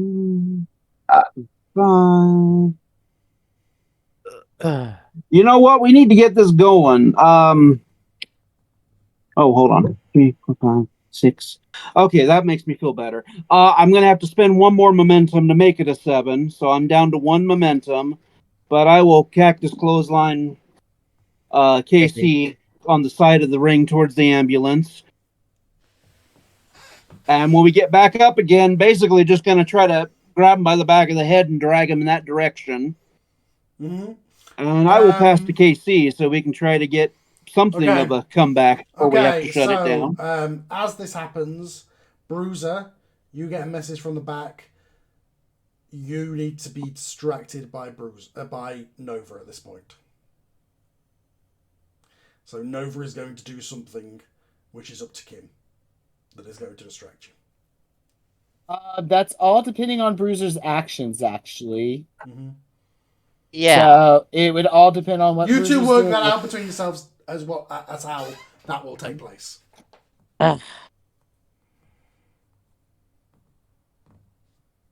Nova's separated herself from them. I can't tell you how she's going to distract him. That's all on him. Well, he's dealing with Lexi right now, so wait, Bruiser has control? Bruiser? Well, no. They're fighting, yeah. So they're fighting off. I'm going to return to them in a minute. We're going to go to the other side of the ring where Bruiser has just taken out Lexi with the light tube. Bruiser, you have got a note from the back that your involvement in the finish is to be distracted by Lexi. Or from Nova. To be distracted by Nova. Nova, yeah. So he's going to be confused because he was pretty much told that he was not to have any interaction with her, pretty much in character. So he has no idea what he's going to do, basically. Okay, so you sort of freeze up. I never said he couldn't interact with her, but all right. Okay, so you freeze up. So I'm gonna at this point gonna give the control to Lexi. You would have got the same information. And Lexi, it's up to you do you want to improvise to otherwise incapacitate Bruiser? Low blow. All right, roll a reel. Really? I mean, for Lexi, Lexi's a heel. They're gonna low blow.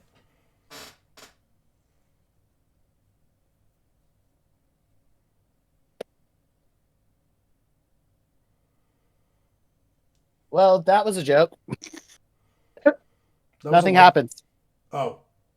Like nothing. I know because I rolled snake eyes and I have a -2, so nothing happens. Oh. Damn. Okay. Just stand there. You go for the Yeah. low blow, unfortunately somehow miss. Weirdly. Bruiser, what are you Is doing? he wearing a cup? Is Bruiser wearing a cup? So Lexi goes for the low blow. Lexi goes for the low blow. Injures you whatever would part have of them. after being hit by by their so many times. So Bruiser's wearing a cup. Basically, blow. Well, it's been accidents, but all right, fine, whatever. It hurts, and realise the Bruiser wearing a cup. Bruiser, what do you want to do after this? At this point, I see the Freak is dragging Casey over to the ambulance. I'm going to run over to them to try to break everything up. Okay, Casey, you have been given control by Freak. What are you doing?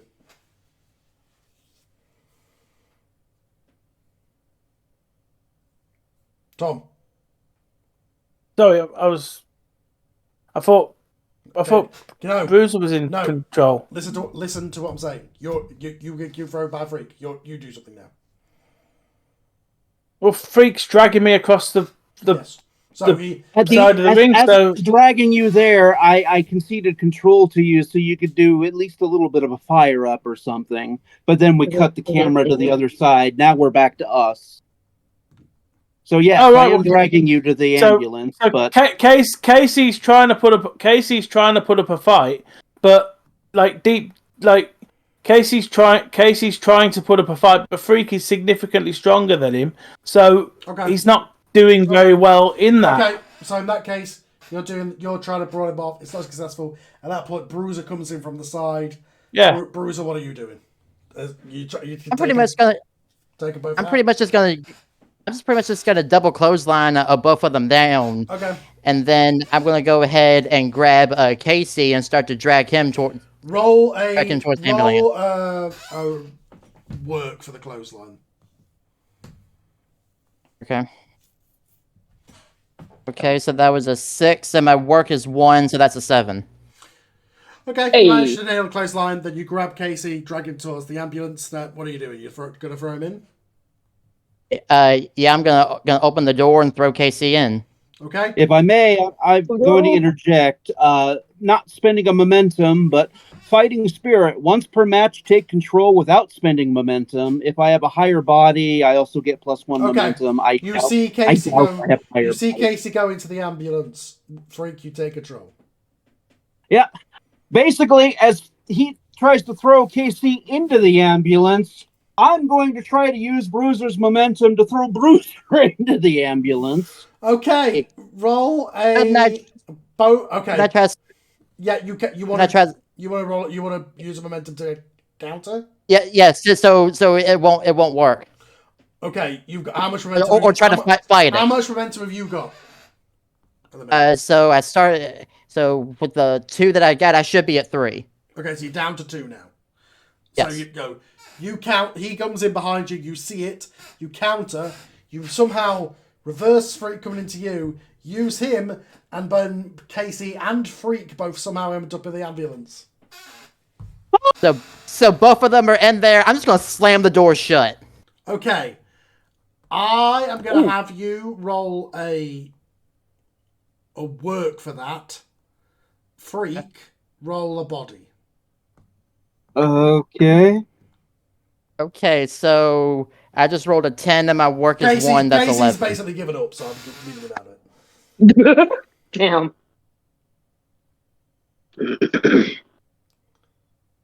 Okay, what was your roll badly? That was a 10 plus 1. That's an 11. Jesus Christ. Okay. Yeah.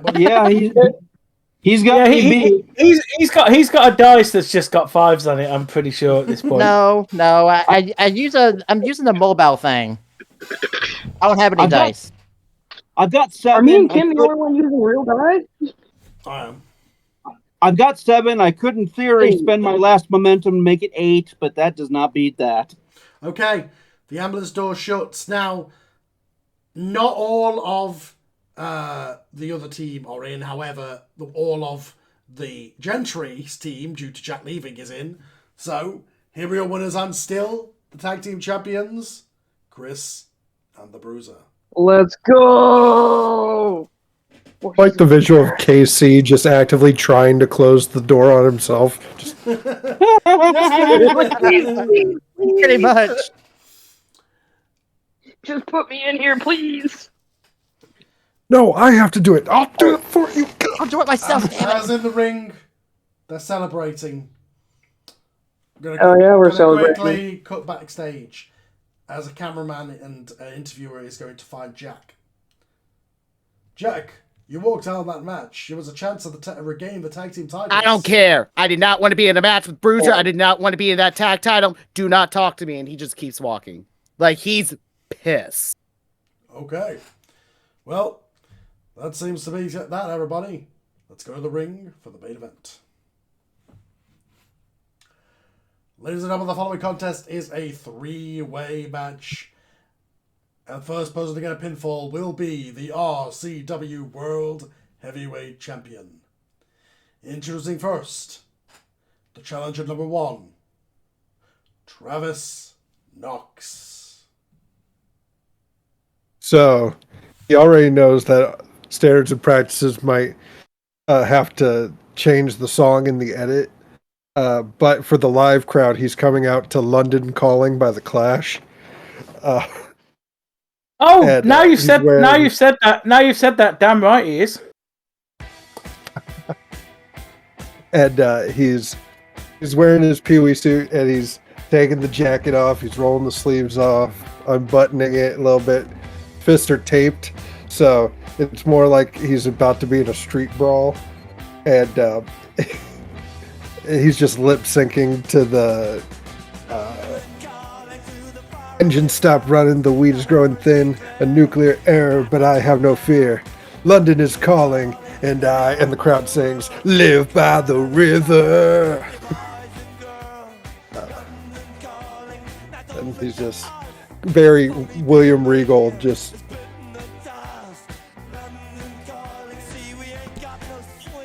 And the other challenger, hailing from England, Grimsby, Lincolnshire, England, it is Lord Oliver Sterling.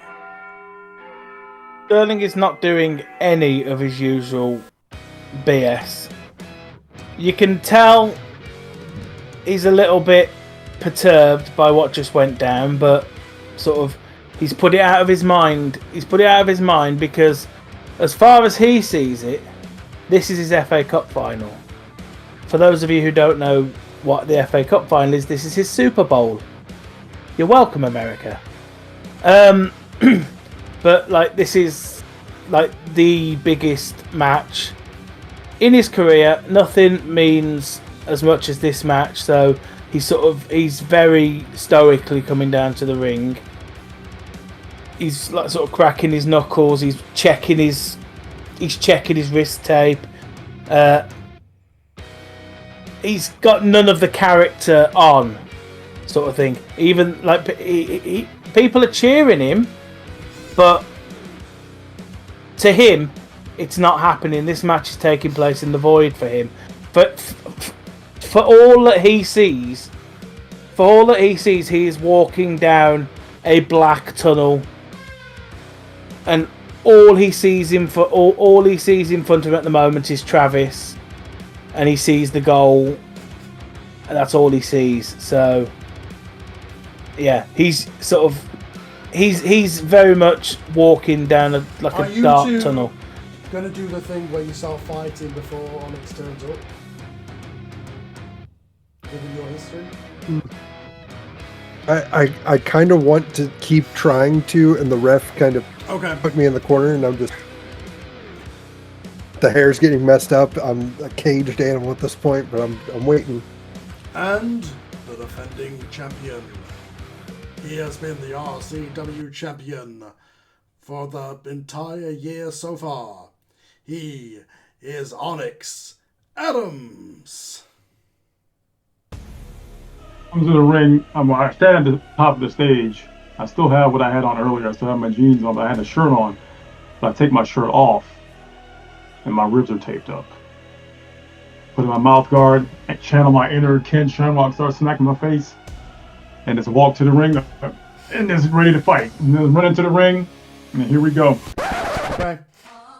Okay, what roll, see who starts.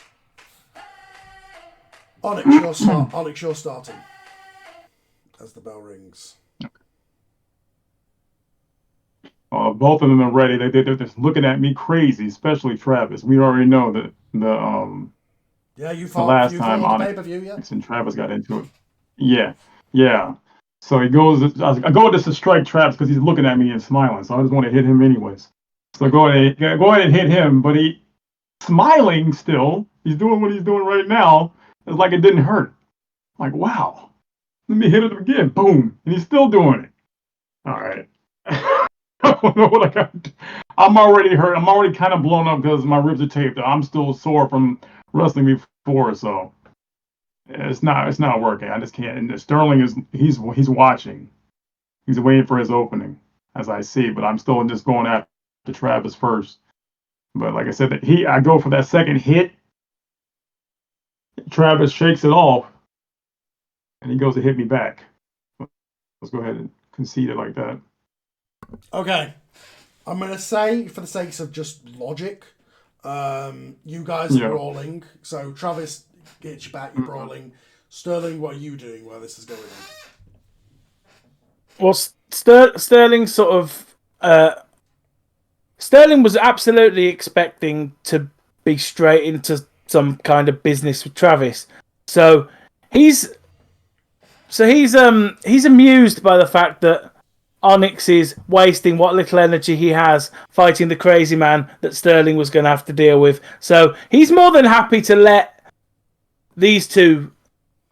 He's the logical veteran. He knows that it's in his best interest if these two fuck each other up for a little bit. So he's sort of watching and just letting them get on with it because he's thinking, I'll be bloody stupid to get involved in that. Let them two knacker each other out. Right? Travis, you be given momentum. What do you want to do? Sorry, I'm digging what my hair's doing right now and get me in the zone. So as Onyx is hitting me, I'm repeatedly just trying to get like across the ring to Sterling, and Onyx keeps hitting me, and I'm just so finally I just diverticulitis shot straight to the ribs. Oh, okay, all right, yeah. Roll body. Let's say that one. Roll a body. Yeah, let me pull out my little dice cup real quick.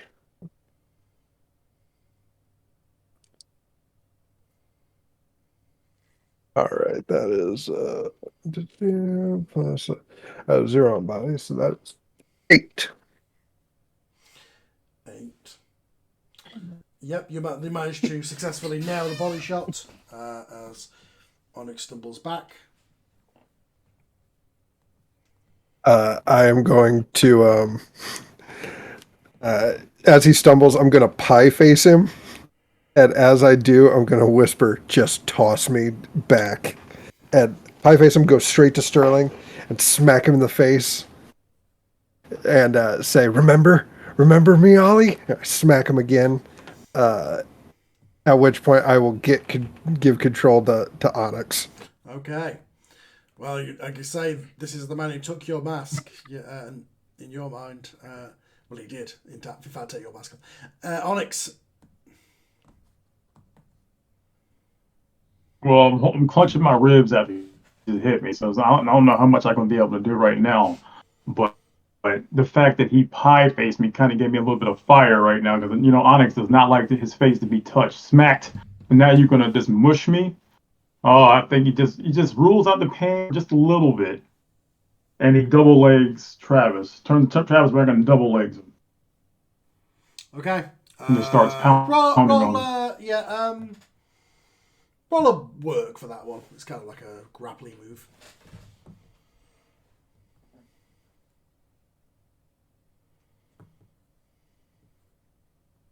I got an 11. Wow. Okay. Yeah, not only did you take him down, you get momentum for that one because it's a good success. Nail him down, and you are on top of him, pounding into him. You are fully in control, and the crowd fully behind you.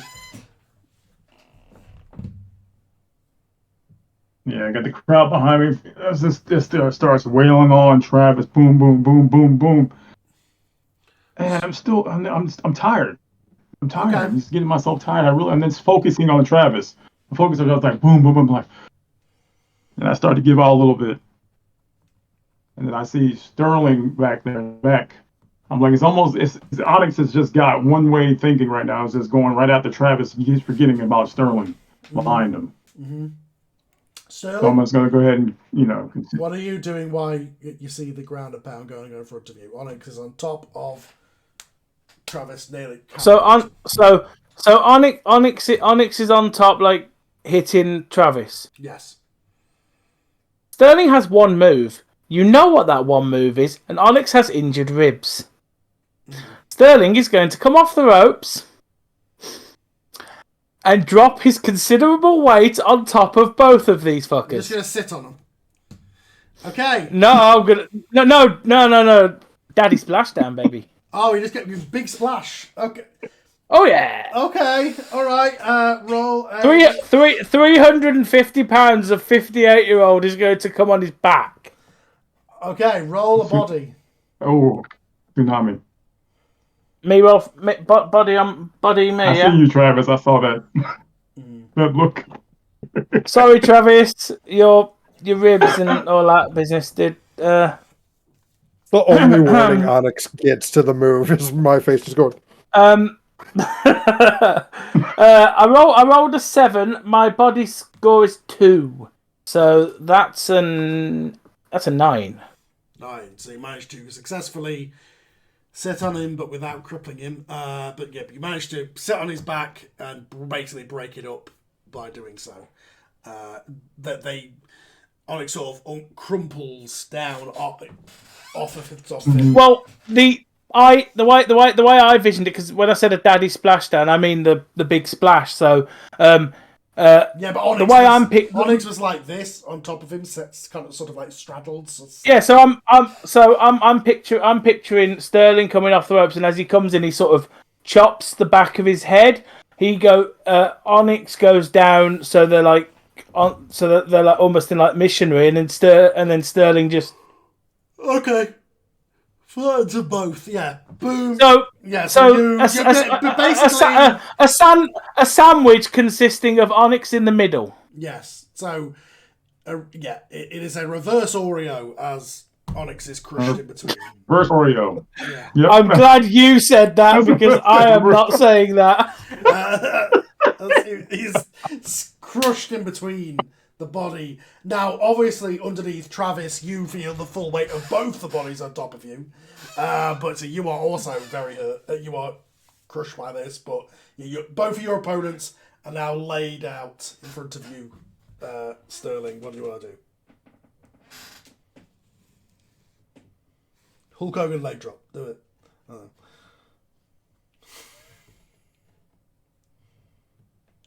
Sorry, who's in control? You are in control. You broke up a bit. You splashed them both, so it's up to you. Right. Well. Travis is on his back. Onyx is on his front. So I'm hoping I landed in such a way that I can attempt for a cover on Travis. Yeah. He falls off. Does Onyx, and you go for a cover on Travis. Onyx, I imagine, holds his ribs, rolls to the outside or away somewhere. That's what I'm about to say. Basically thinking about the rib surgery he now needs to have. And Sterling goes for the cover on Travis. Mm-hmm. Okay. 1, 2. Travis kicks out. Sterling, you are still in control after the kick out. Well, I'm going to concede to Travis on the kick out to do something off the kick out. Okay, Travis. So after the kick out, Travis kind of scurries as best he can away from Sterling. Just kind of a wild-eyed, like, no, you're not doing that again. And he'll hoist himself up. And because Travis's inner monologue, aka me, remembered he's a luchador for some reason. A couple of lifetimes ago. Is going to attempt a run past Sterling, bounce off this middle rope, and catch him with a John Cena backpack stunner. Oh, okay, yeah, Babasana. Do you have 2 momentum? How much have you come into this match with? I came in with... See, that's the thing. I would think 2 momentum. What's your but audience? because I've been off my audience currently... The original file... I apologize. I should be more prepared, but it's me. And Okay. Audience, I believe, is a +1. Okay, you're only at a +1. Yeah. Well, I'd say you get a +1 for the promo that you did the last time you were on, so you should be +2. Okay. So, and you've definitely had plus unless you cash that in, you should have had more than that. But okay. So you came in. If you're only +2, it means you came in with only 1 momentum, which means a backpack stunner is a pretty complicated move to only do with only 1 momentum. You could do something a little simpler, like a clothesline or a drop. Okay. What about just a Hurricane Rana? Okay, sure. Yeah, roll a body for that. Yeah. I'm almost certain you should have more audience than that, but we'll go with the idea on 2 audience. And, all right, so that's plus you said with a body? Yes. So that's a 7. Okay. You managed to successfully pull off this Hurricane. It's not the most pretty one anybody's ever seen, but you managed to pull it off. You stand up. Onyx is on the outside, holding his ribs. Sterling is down from your Hurricane. What do you want to do? All right. I am then going to just I'm going to mount Lord Oliver and just start just very animalistic, not really form to them, but they're just punches. Just Shane McMahon-esque punches. That's how good these look. So long as they're better than so long as they're better than you do realize Shane McMahon's punches look so good because they were fucking potatoes half the time, right? Well, no. I think that's a joke he's making. So long as they're better than Jenna Morosca's, it's okay.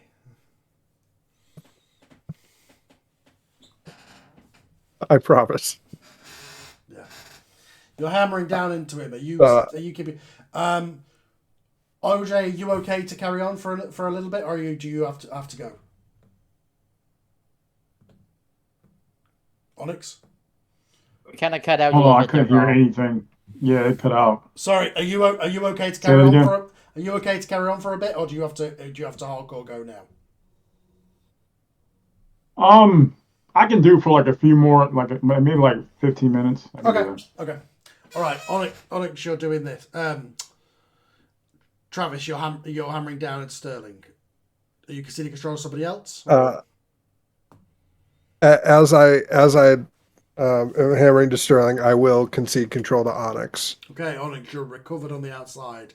You see in the ring, it's kind of a reverse of what Sterling had a moment ago, as it's now Travis on top of Sterling. What do you want to do?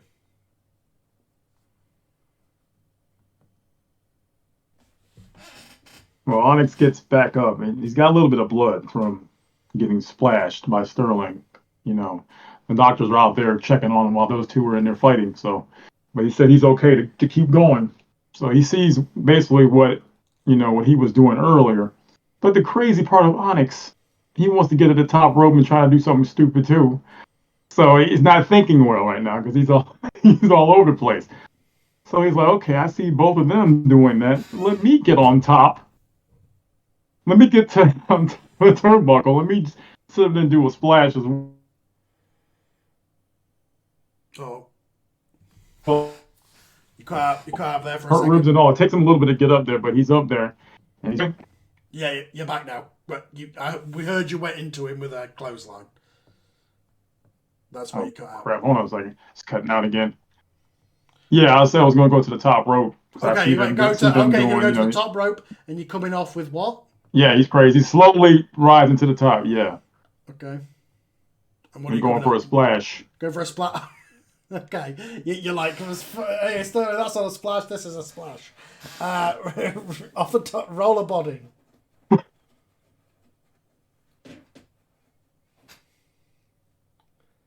I got a 5. What's your momentum coming into this match? Less than I had with the momentum I had 2. Okay. Do you want? No, you would have to spend both. Yeah. He said, so yeah, you could do it, but you'd have to lose all your momentum. So yeah, you come off the top, going for this splash. Unfortunately, at the last second, Travis sees at the corner of his eye this figure coming towards him, and he sort of rolls out of the way, and you hit nothing but canvas. Onyx just crashes. No water in the pool. Yeah. So, on that, I'm going to say that Travis has control again. Travis is going to be momentarily distracted by Onyx beefing it.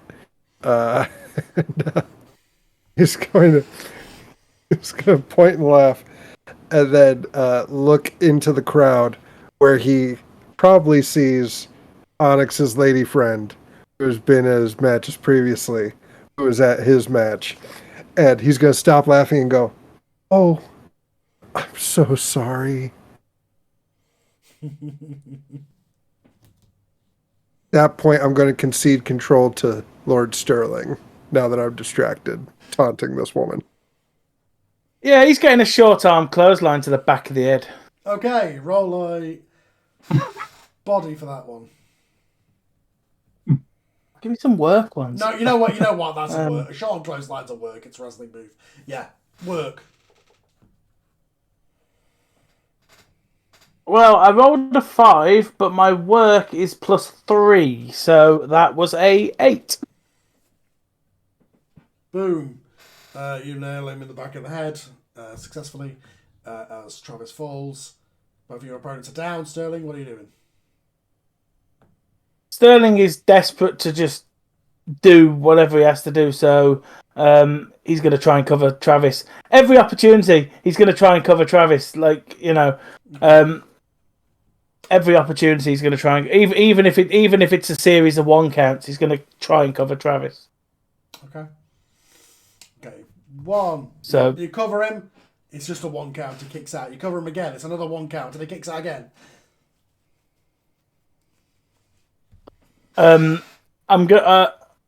Sterling is going to sort of slowly, because he's up there in age. He's going to get up, grab hold of Travis's hair, ruining the look, and pull him up.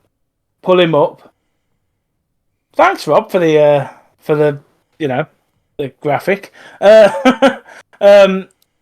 And I kind of want him to do the exchange of punches, sort of hockey fight type thing now. Back and forth, hammering into each other. The crowd are getting into it. Because you are in control, I'm going to say you get the best of it. And then what are you doing? Let's try. Let's try. Let's see. Let's get him up and try for a bear hug. Bear hug. Work.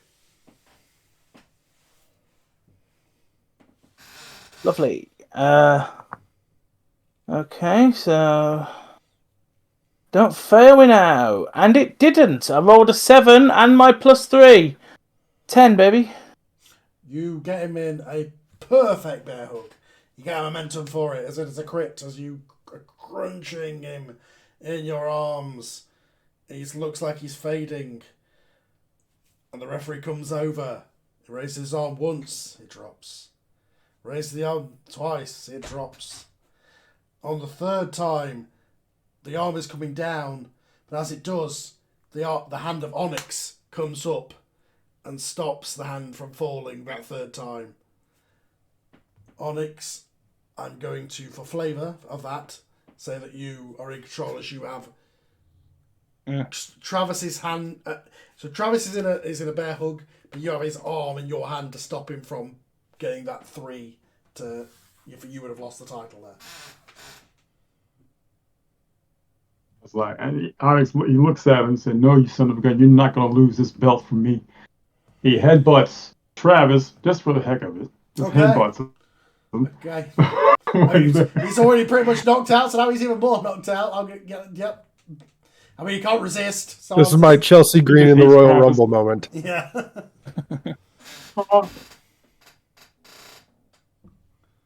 Oh, he just hates Travis for the heck of it. He hits him. Yeah. Okay. He was he's about to put, you are hitting Travis as he's in this bear hug. You're just basically double teaming Travis at this point. Okay. Yeah, you can do that. That's fine. And okay, for the sakes of that, Sterling, what are you doing? You're gonna keep this bear hug on as you see the champion come in. I'm gonna try to, yeah, but obviously, this very large man is now. He's not breaking the hold. He's hitting Travis in your grip. I mean, yeah, if Travis dies in my arms, I win, right? If Travis dies in my arms, I win, right?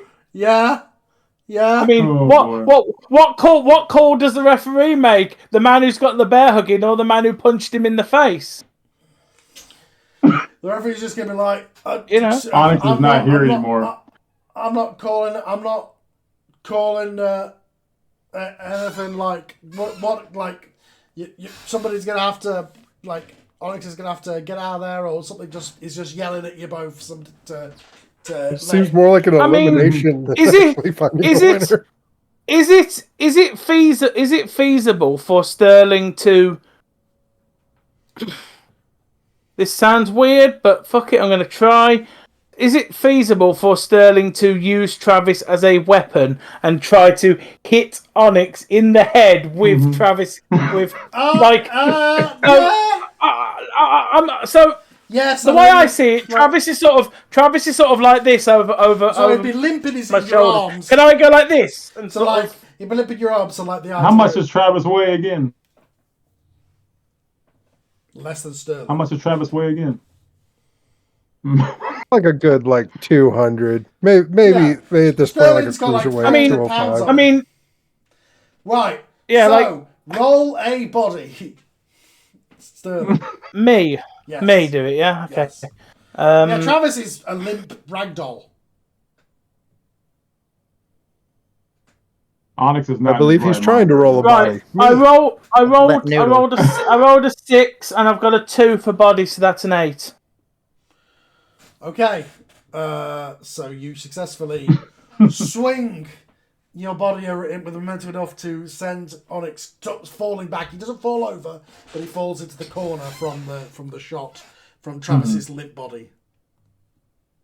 Have I still got hold of Travis, or has Travis sure just dropped to the floor? No, he's still in a bear hug. Well, I'm going to tighten the fuck up, ain't I? You know. Cinching that bear hug up, brother.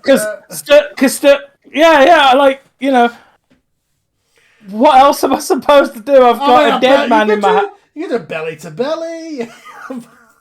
Yeah, but then I don't have Travis in my arms about to pass out. That's so true. Surely now Sterling is like, referee, he's clearly dead. Can you please, do your job now, please? He gets in the face. Onyx stumbles back from being thrown into. The referee sees. Yeah, rib first. Yeah, Travis is hurting. Referee gets in his face, and he clearly can see. He yells at Travis's face. If you do not respond, I will call the match.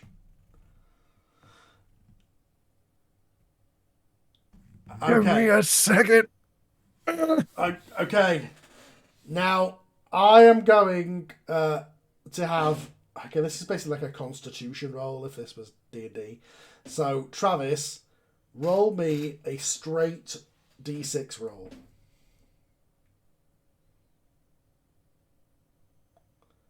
Five. Okay, so you are looking like it is all over, but the last second you there's a little bit of life comes into you. Sterling, are you just gonna cinch it up harder? Yeah, of course I am. Okay. I've got this corpse in my arms essentially, Okay. You cinch it up again. Onyx, you are in the corner holding your ribs, and you recover just in time to look over and see the referee go, this. He does that motion and taps on Sterling's arms as he rings the bell, and taps on Sterling's arms to let go of Travis. And starts counting. Are you going to let go? I'm gonna let the count go a little bit because we've got a beat. The bell has rang. Are you going to let him go? Yeah, I'll drop him. You drop him just after some convincing. As Alex, you see before you, in maybe the most anticlimactic way possible, but still very in character for Oliver Sterling. And then the announcement comes. Yeah. Ladies and gentlemen, though your winner and new RCW World Heavyweight Champion, Oliver Sterling. As the referee walks into the ring, takes the RCW Championship belt and hands it to Oliver. Before he hands the belt over, Sterling is sort of... He's looking at the belt like to him, he doesn't think it's real. Like, this man has been wrestling for probably 38, approaching 40 years, and well, it is about 40 years. It's 40 plus years possibly, if you go on age. He's never done this, never had this. So he's sort of... It's sort of like... You know when they do that nutcase looking at the mirror and they're sort of reaching out... No, I'll tell you what the perfect thing is. When The Undertaker came back at WrestleMania 20 and came sort of like... reaching out, sort of going slowly, like... You're not real, this isn't real... You know, this isn't happening, sort of, sort of like he eventually sort of goes reaches far enough and touches the belt, and it's at that point it kind of clicks in his head that it's real. Sort of, so it kind of clicks in his head that it's real, and he takes the belt from the referee. He's still genuinely, like, the bottom's just fallen out of this man's world. It's the big moment, but he can't formulate words in the same way that I can't. Sort of, you know. So he takes the belt. Convenient that I've got this, isn't it? And he sort of holds it. He's not even holding it up because he doesn't know how to do that. So he sort of holds it, and he's standing there like he's waiting for somebody to tell him that he's waiting to wake up. You know when you have that dream, and then just as the dream gets to the good point, you wake up and you're like, oh shit, I'm not really world champion. Eventually, sort of, he sort of twists the belt in his arms, and he sort of holds it up, tentatively holds it up. He's still waiting for the dream to end. I can't... You're muted, Carl. As this is happening, eventually Sterling will let reality start to sink in as you head out to the ring. In the ring, Onyx, what is your reaction to seeing your title lost before you without you being even involved in the decision?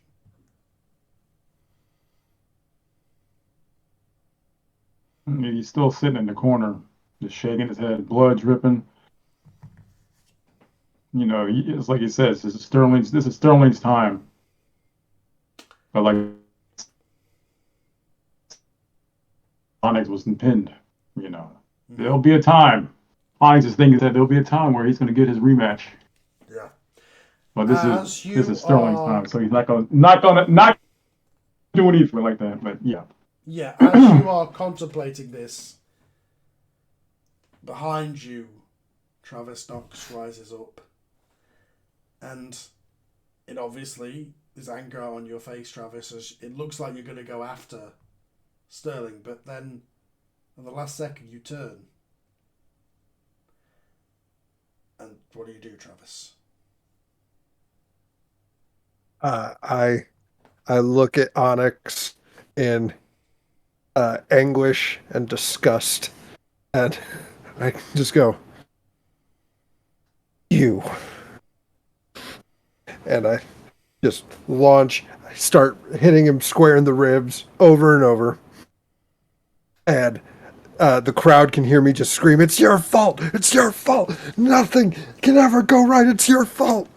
As Travis jumps on Kick Onyx, him in, hammering or- it into him. Onyx, I'm assuming, is getting your hands up, trying to fight back. As this beatdown is going on, the logo will appear at the bottom of the screen, and the show will fade to black. Not the ribs, baby. Right, OJ, I know you've got to go, so we're going to go to the behind-the-scenes stuff. Thank you for being gone. Right. Appreciate it. Right. Catch you later. So. All right. Behind Everyone the have a good scenes night. stuff. Good night. Good night. I'm assuming that some people want to have a conversation with me backstage. Oh, Jack has been screaming and yelling since he got backstage because of how pissed off he was. Like, he's made it very clear. He is pissed. He is unhappy because he literally just told the booker, I do not want to be in the tag division. I do not want the belt. And you, at that point, explicitly ignored him. So he is not good, to the point Lexi has had to come into the booker's office covered in blood, throw him over their shoulder, and try to get them thrown into the parking lot to cool off. Not even care that they're bleeding all over their head. Okay. But Jack has made it very clear he is furious with that match. After the show, and is incredibly unhappy. After everything has gone on, the show is finished. Probably about half an hour after that, I will come to you into the locker room. Bruiser, Jack, Nova. Jack's not in the Bruiser. Okay. Jack's not there at all. Okay. He's in the parking lot cooling down. Somebody get the message to Jack. I want him in my office now. Bruiser, I want you in my office now as well. Nova could come too, but that's it. Travis is going to poke his head in the parking lot and say, Jack, Booker wants you. It cut off when you said the other thing with Bruiser. I didn't hear that. I was saying, basically, I want Bruiser and Jack in my office now. Nova can come if they want. You cut out again. Because he wants Jack and Bruiser in the office, but I know. Can Chris join him? I would say, yeah. Nova and Chris are the only ones who can come in as well if they want. Okay, cool. Okay, cool. I want to be there. And probably Lexi for safety reasons. Lexi's the only one who comes with Jack. Nova does not show up because this is a moment she's not getting involved because this is very clearly between them. Okay. Right. Everybody in. Shut the door. So, for the last two shows, it's been this. For the last two shows, one of you has come to me with an idea to shock the other one with some change of plans that pisses the other one off. Last time Bruiser was pissed off. This time it's Jack's pissed off because you basically are using my show to prank each other at this point. You say you don't want to be involved with each other, but you're sure going out of the way to piss each other off. Jack, you are cutting out severely, Carl. Like, a lot. You're muted, Tom. We're getting every other word from you, Carl. Yeah, like you are cutting out severely. Like I know it'll be clear on the audio, but we can't reply to. They can't reply to you. Okay. Okay. Hopefully this is. Do I sound any better now? Yes. It's not fine. Okay. Yeah. Let's close a couple of things down. Okay. Basically, the last two shows, you guys have come to me with ideas that have ended up pissing the other one off. You say you don't want to be involved with each other, but you do keep trying to get involved in nibbing at each other with ideas of changing things on the fly. Last time it was Bruiser who was mad because things changed last minute. This time it's Jack. So, Jack, you said you didn't want anything to do with Bruiser, but then most of your promo was about Bruiser. So, because I had to explain why I separated from it. And also, I do take offense that you're assuming I wanted to do things to piss him off. I'm actually offended by that. You did do. I wanted to do nothing to piss him off. I'm not saying you did it deliberately, but I'm saying what you did last week pissed him off because it changed his plans on the fly. This week it was the other way around. So, from this point forward, I'm done. You two are not going to interact with each other on or off screen unless you can reconcile your differences. That's fine with me because, like I said, I didn't want to be in the tag division. I know. But previously to that, Bruiser had come to me with this idea that he didn't want to face 911, that he wanted to change the match and stuff. I heard nothing about that. No, like literally, Carl, I heard you say nothing. No, I know. Both of you wanted your things the last 2 weeks to be a surprise, and it ended up just being a fly in the ointment, as it were. So, we're not doing any of that anymore. Anything that happens on screen will be decided in the booking office beforehand. Agreed? That's fine. I'm just not happy with the fact you disregard what I exactly just told you for this match.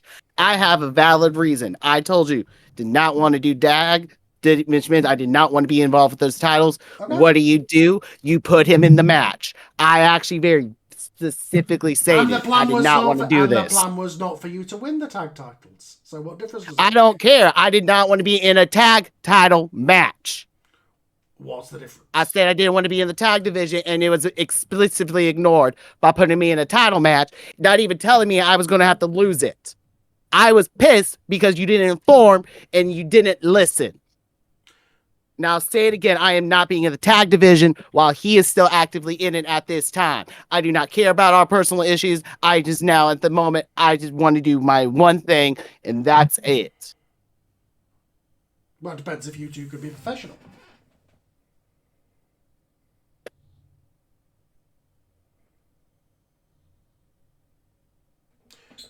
He's the one's got to do it.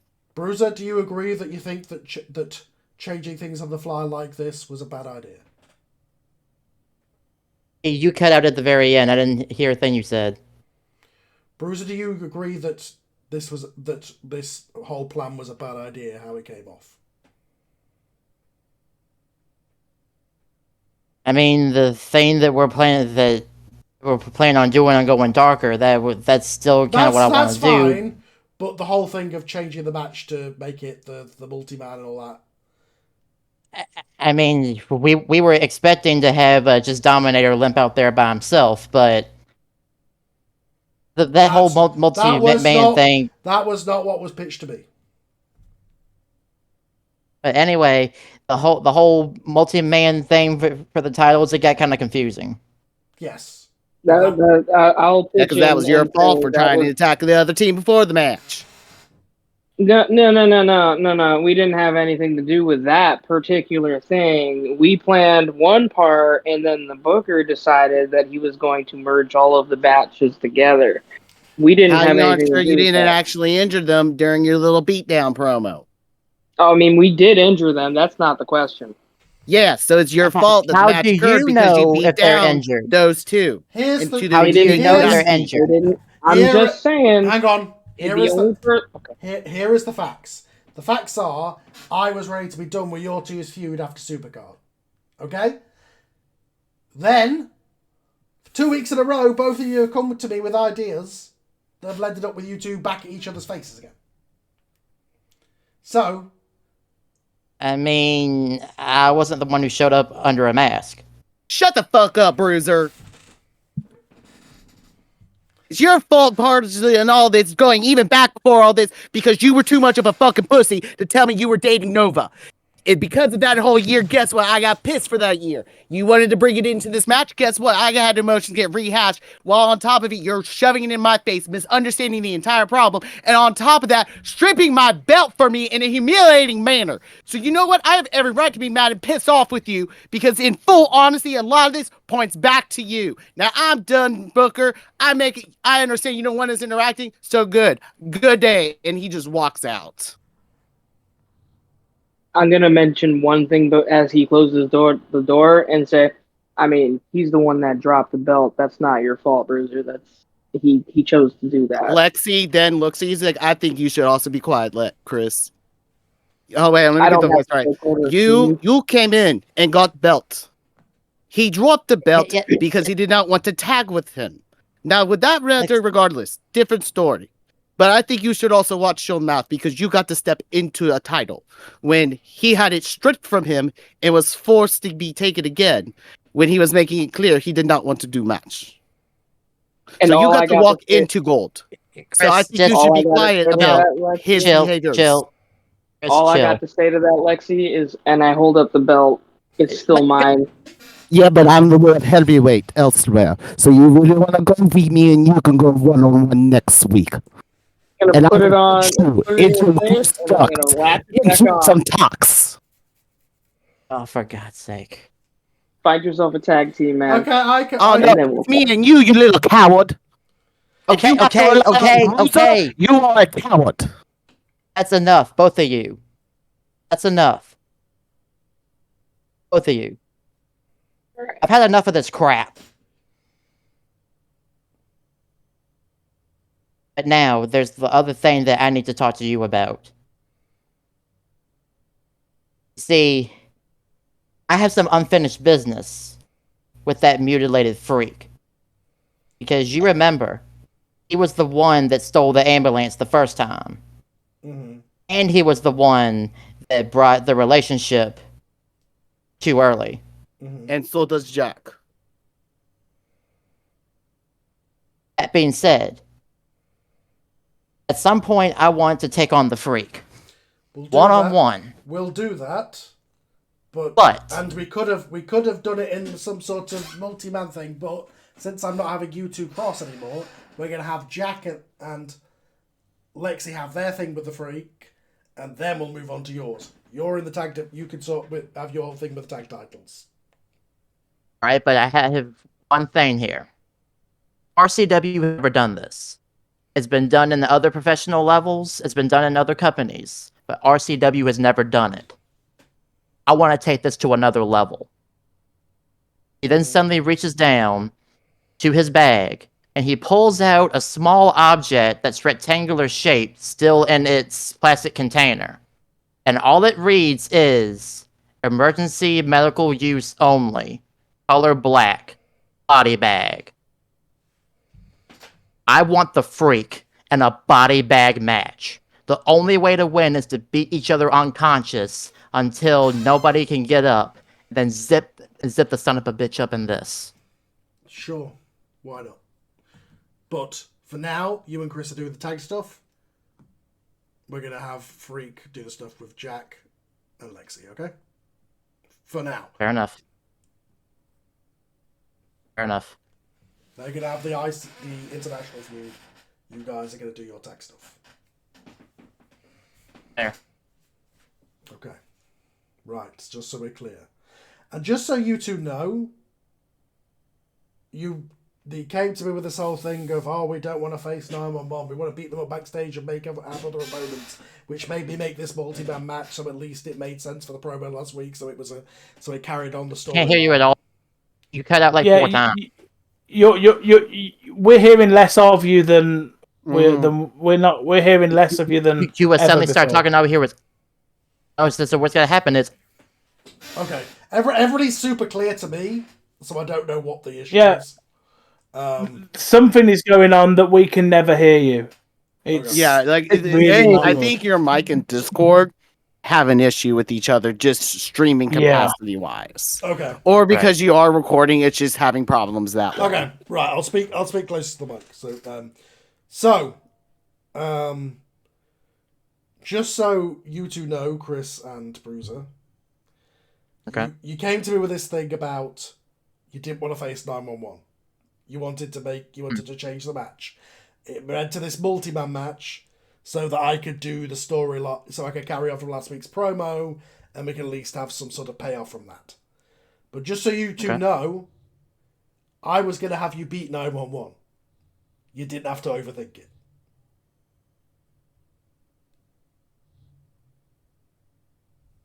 All right. Lexi's standing there smirking. I mean, the way I was looking at it, we were wanting to be top dominant heels. Why not beat them down and still let one of them try to come out there and win by themselves? I think we just went a little too hard when we beat him in the locker room. That's okay, and that's okay. Oh, don't worry. I already checked. There are no serious Do it injuries. again. Just do it means again. that you are in the continuous feud with them, and we'll do the match down the road. Okay? All right, fair enough. Let's go. I'm ready. I mean, as ready as I can be. Shit. All right. And then at that point, he's going to look over at Lexi and say, "Are you good?" Because I know some of those shots were kind of brutal. Oh, I am good. You just need to make sure that one watches mouth now. And they're pointing to Chris before they walk out of the room because now they actually have to go find Jack because Jack stormed out of the office. I will say this, because I know that we'll probably have a locker room. He does storm into the locker room, but I'll wait to explain what he does in the locker room until after we're done with Booker scenes. Okay. Anybody else want to come to my office during the backstage stuff after the show? No? Okay. In that case, whatever you guys Actually, Max, I'll say we all. Wait, I was about to say, Ross said that he has a can of white. You drink cut for off you. on something real quick, and so I didn't realize that was my cue until a second too late.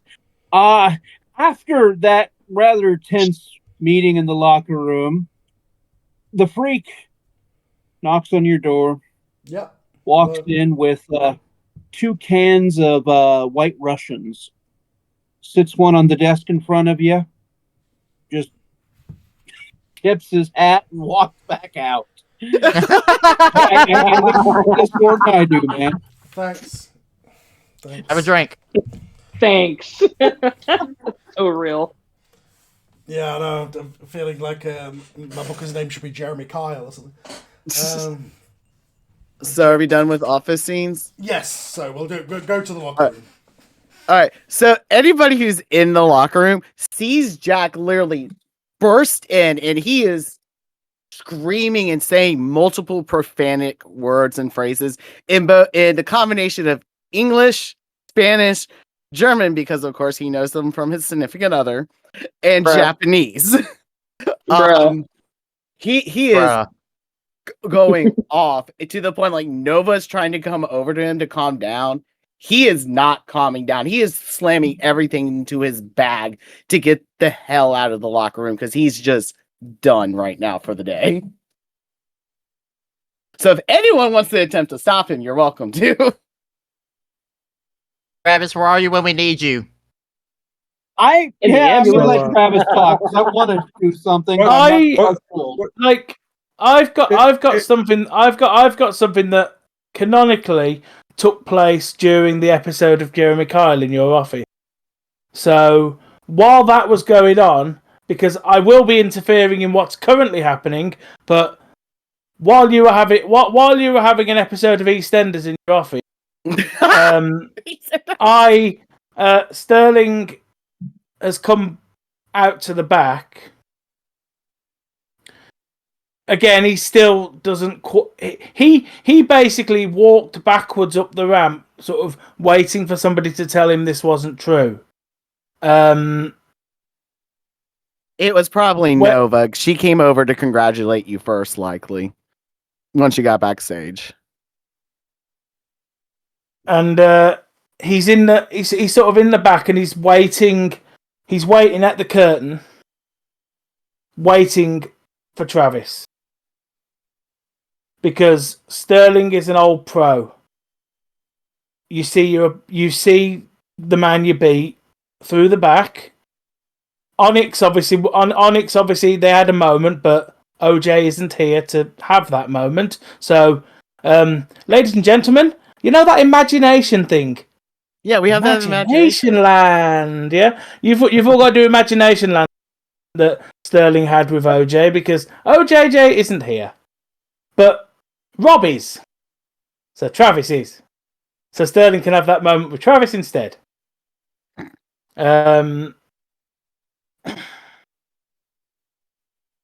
So I blurring think the lines of kayfabe, Travis knew that the finish going into this match. So he's limping to the back and he sees Lord Sterling. And as soon as he passes by the audience, there's a smile on his face. And he very dramatically bows. Okay, there, Kenny And Omega. next to Gorilla, as he shakes Oliver's hand, he borrowed a couple of White Russians from the Freak. And he passes one Oh, to don't Lord you dare Sterling. give one to So, Sterling. That's what the other one I'm carrying is for. okay, no, I gave you the money and I buy Travis, another You one. got there first. Double Travis, fisted, don't champ. Double. Travis, don't do that. But I know you went to. I know you went to. I know he told me. You know, the boss. He told me you went to bat for me. That this was supposed to be you. And you and I, we've known each other for a very, very long time. I know you, old man. So I don't think you'll ever appreciate how much this means. What it means to me that it was you in that ring. Are you tearing up? You know, Ollie, my dad likes to tell this story when he thinks guys at the wrestling school are getting a little too big for their britches. About how he was about to get kicked out of his first apartment, and he needed that payday bonus when you win.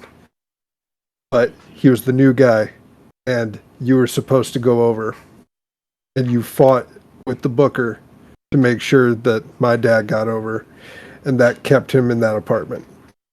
And I always told myself if I could return the favor, I would. So this is your night, Lord Sterling. My We'll heart. do this. We'll do this again down the road. I don't know how many matches Absolutely. I've got left. I don't know how many matches I've got left in me, but one of them's yours, kid. I'd like to think. I'd big like. hug. Yeah, I'd like to think there's a hug there. So Yeah, big hug. Aww. I imagine And if we can edit, Freak is floating around somewhere. Oh yeah, probably. Like I said, the second Because can of White Russian was intended for Sterling, but I Because think what Freak I'll is do is double I'll fist get him. little flip flop. because Freak very much Sterling very much owes the fact that he's still got anything to Freak giving him that pep talk, like in episode 2 or 3. I have a bad memory. When was it, Ross? You gave me that pep talk. I don't think it was as early as 2 or 3, but it was somewhere. It in there. happened. It happened. It happened. And you know you did this, don't you? Yeah, all I the more was- fun to take it from you. Nah, offer a handshake. You and I have got to do this again someday. I know my days are numbered. Again, I had a similar scene like this with Onyx, but Imagination Land. Can I say I suppose- Nova does go looking for Sterling before all this to give her, so she can give him his flowers as well? Like Nova does go looking for Sterling to honestly congratulate him on winning the title. the only thing Sterling has to say at that point is he okay? No, he is incredibly furious for not being listened to, as we've seen how he's reacted in the past about not being listened to. Well, I'll go and see him wherever he is. I'll follow. I'll follow the wreckage. At that point, you can start hearing the swearing start. So I'd like to think Nova laughs at the "I'll follow the wreckage." Oh yeah, no, she does. And then she can start hearing the screaming, and she just points towards the general direction of the locker room. It's like, I think that's him. I think Sterling turns back to Freak and Travis that are still around and goes, "Wish me luck." Oh, hell, I'm going with you too. I got something I'm debating saying, but I maybe shouldn't. God, oh, what the hell? I'll tag along. Oh God, Jack's getting everybody except Bruiser and Chris. Let's go. And Alexi, who's probably gone to medical at this point to get their head looked at. Pretty much. Yeah, Lexi is not taking care of themselves because it's Jack's the issue. So presumably Sterling, backed by these two boozed up nutters, enters the locker room. Literally untaping my fists. You guys see Jack is trying to get his shit together, but is just throwing everything around and making a mess because of his anger rage. Kid, cool it. No. Just stop for a second. You know he did that on purpose to make the match worse. And you know as well as I do that the Duke was to wind him up. Yeah, but he purposely did not want to fight 911 and make the match more chaotic after I just told Booking I don't want to be in the tag division. And what the fuck they do? They listen to him and they just throw me in the fucking match I asked not to be part of. Yeah, it would have been. Yeah, don't get me wrong. I'm not massively happy by the state that KC's in. Okay? And I know that's not your fault. But over the years I've learned you give a little, you take a lot. And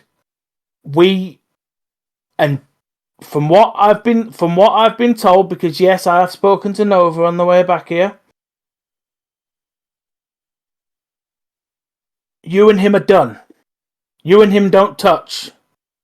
So, as far as I see it, you and him got what you want. You're separated.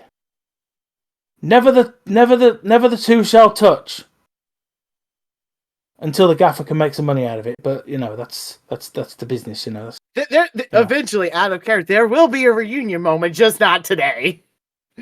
So, the way I see it, you go after the other belt, the one that the Korean chick didn't want.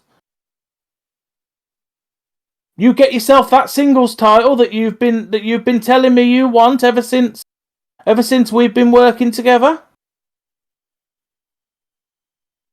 You let him do the tag division.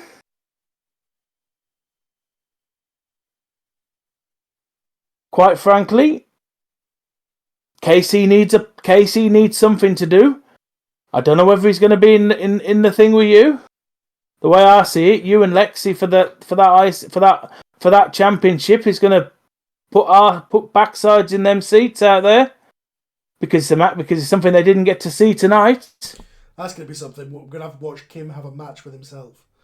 I will do a match by myself and do all my rules and go, here's what I did. Here's what I did. Well, here's what they're going to do. I will do that if necessary. It'll be the RPG version of Invisible Man versus Invisible Stan. Invisible Stan. So, if you listen to me once and I hope it's today. Cooler heads, because I know exactly the kind of troll Bruiser is, because he got to me. He got to me. I know the kind of troll that Bruiser is. He's sitting there laughing at the fact that you're trashing the fucking locker room. Right? He has got a big stonking erection at the fact that you're kicking off and that everyone's looking at you like the bad guy. No. He's fucking loving it. So you Not at cool all. down. You cool down. You do your shit. He does his shit. Stay out of each other's way. Okay? Jack's standing there. And this is something I've experienced as I calm down from anger rage. His body is shaking, but not like I'm shaking because I'm angry. I'm shaking because all the emotions are starting to settle and my body's in a withdrawal from the adrenaline.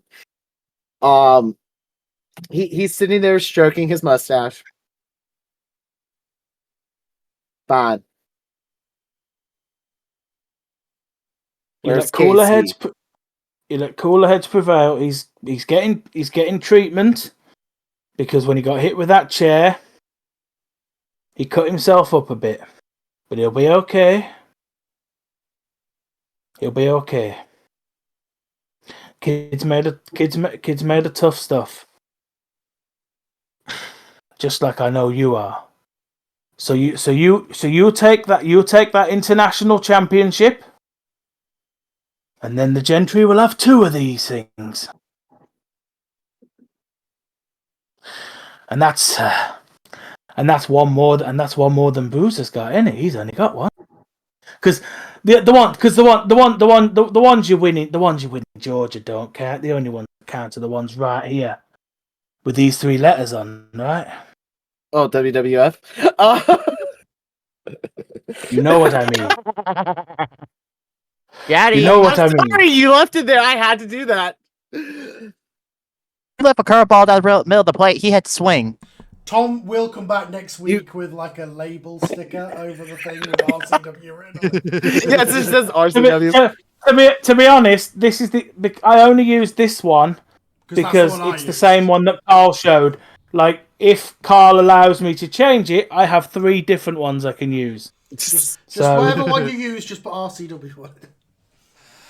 I've got one. I've got 2 that have got no WWF on, so I'll use one of them. But I did this for the look, for the bit. because for the bit, yeah.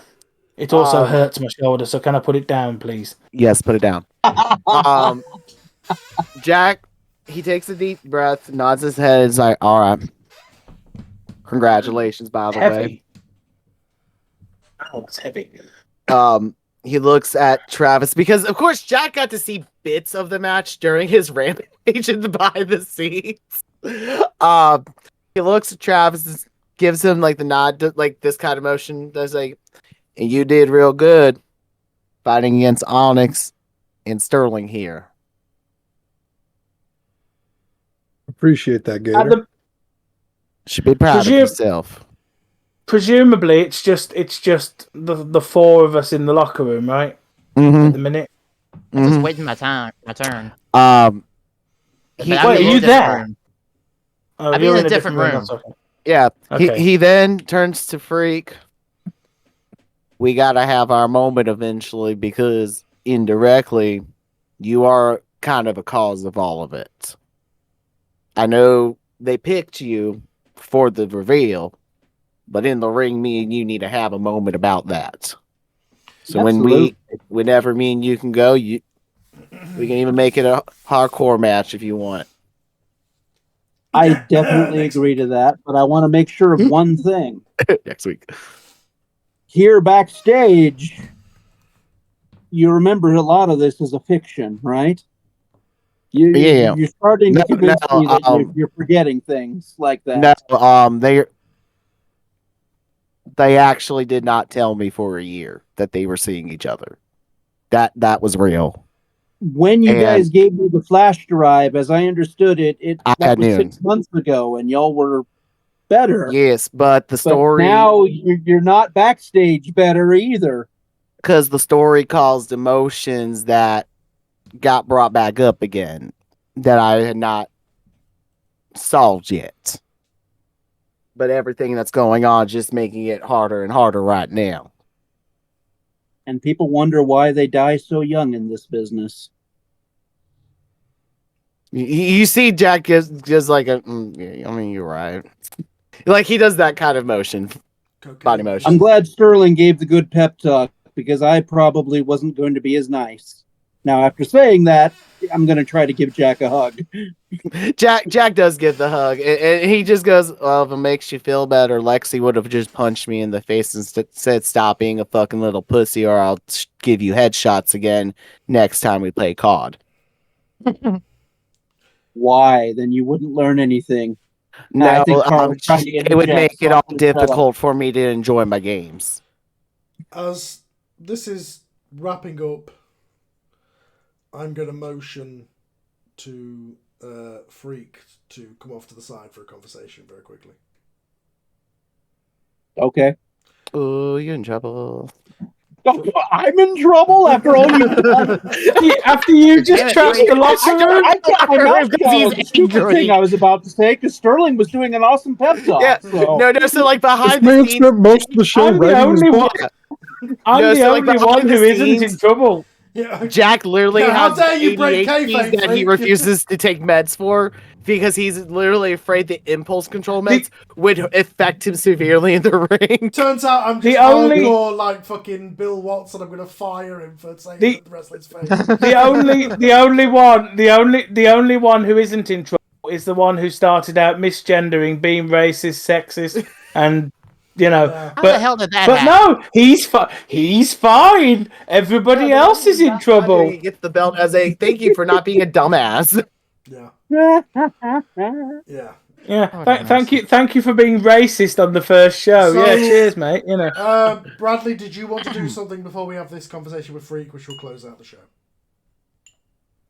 Well, he probably would have just waited until everyone else was gone. Then he approaches Sterling when he's by himself.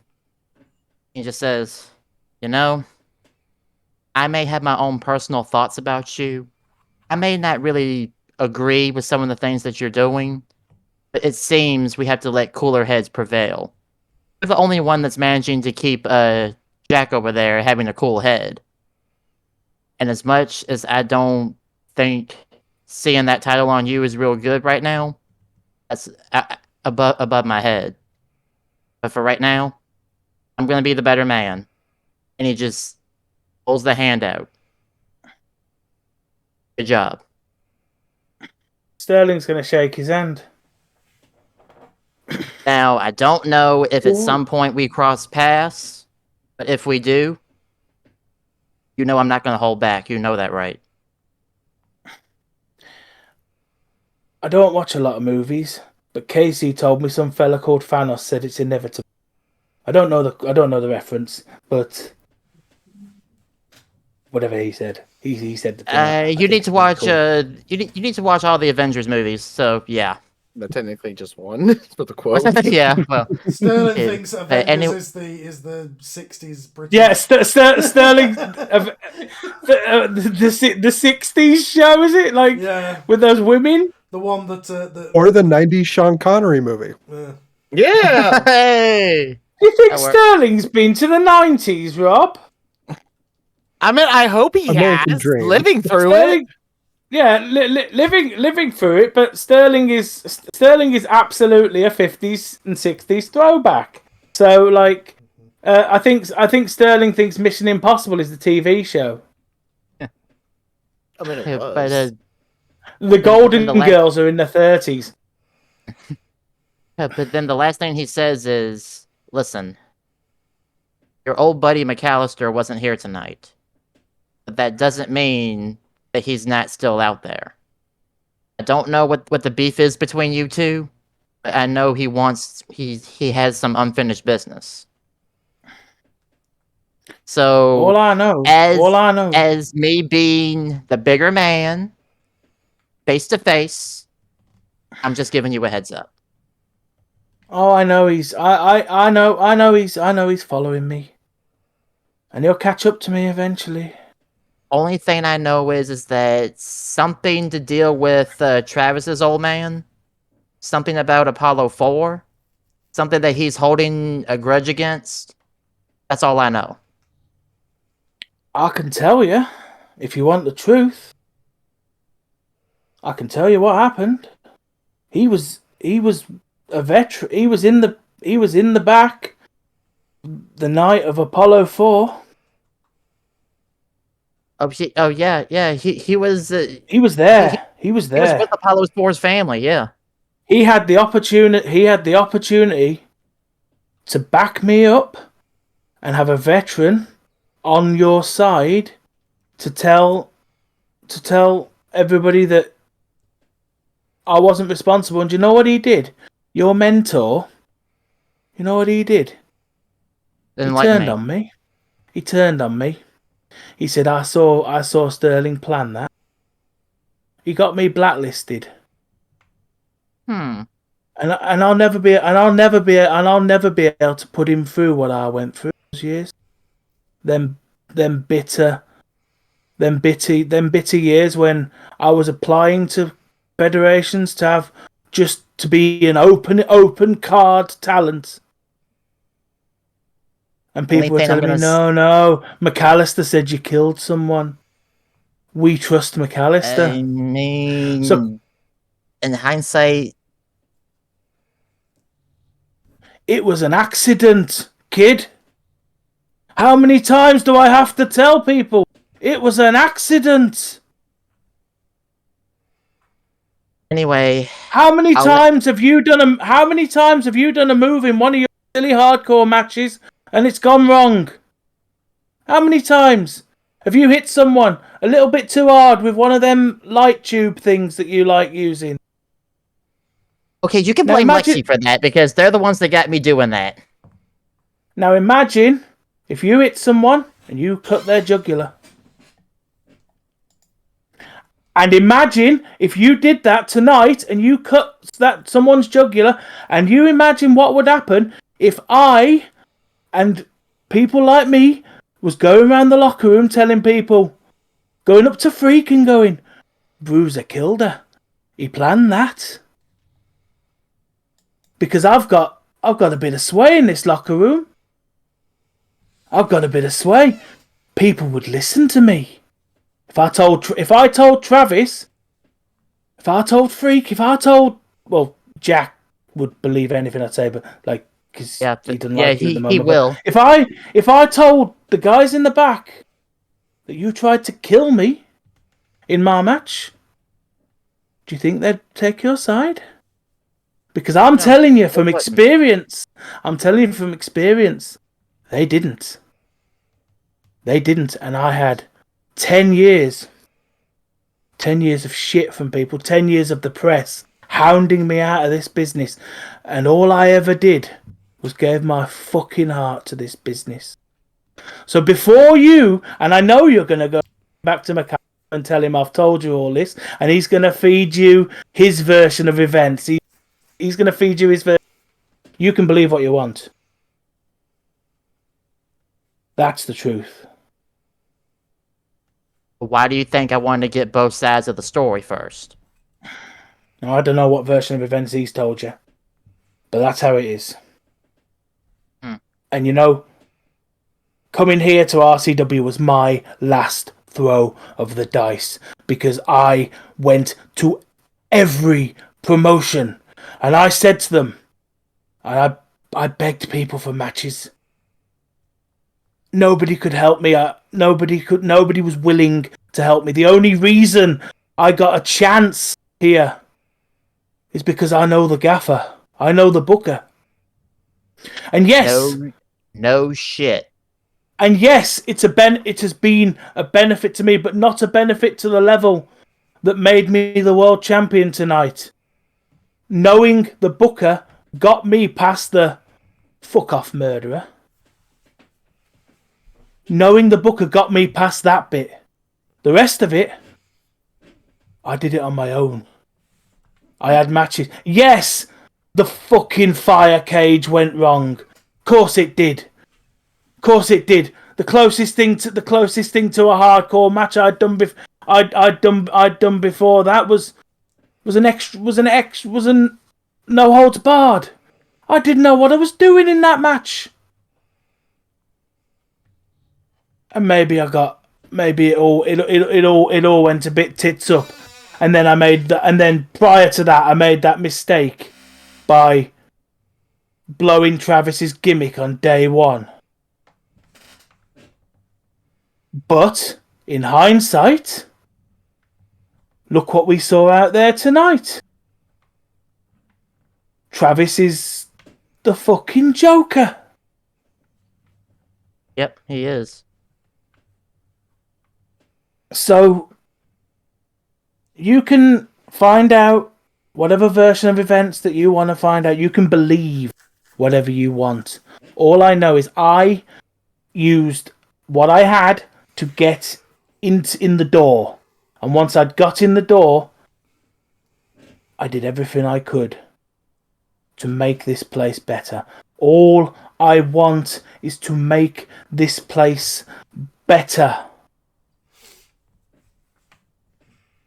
Because nobody else will give this bunch of misfits a chance. I know you get booked all over, and Jack gets booked all over, and Onyx is probably going to disappear to Polynesian Pro Wrestling or wherever he spends most of his time.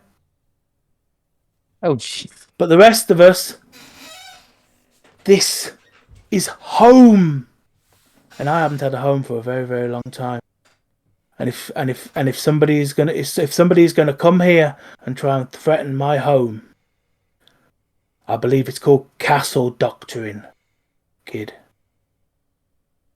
I understand that. Just so you know, if and when he does show back up, you know he's probably going to be teaming with me and Chris at some point. And if at some point, I don't know what's going to happen, but at some point, he's probably going to have the three of us against the three of y'all at some point. I'll say this, and I don't like to start beefs, but I'll say this: tell him if he's coming for me. Tell him not to fucking miss this time. Oh, believe me.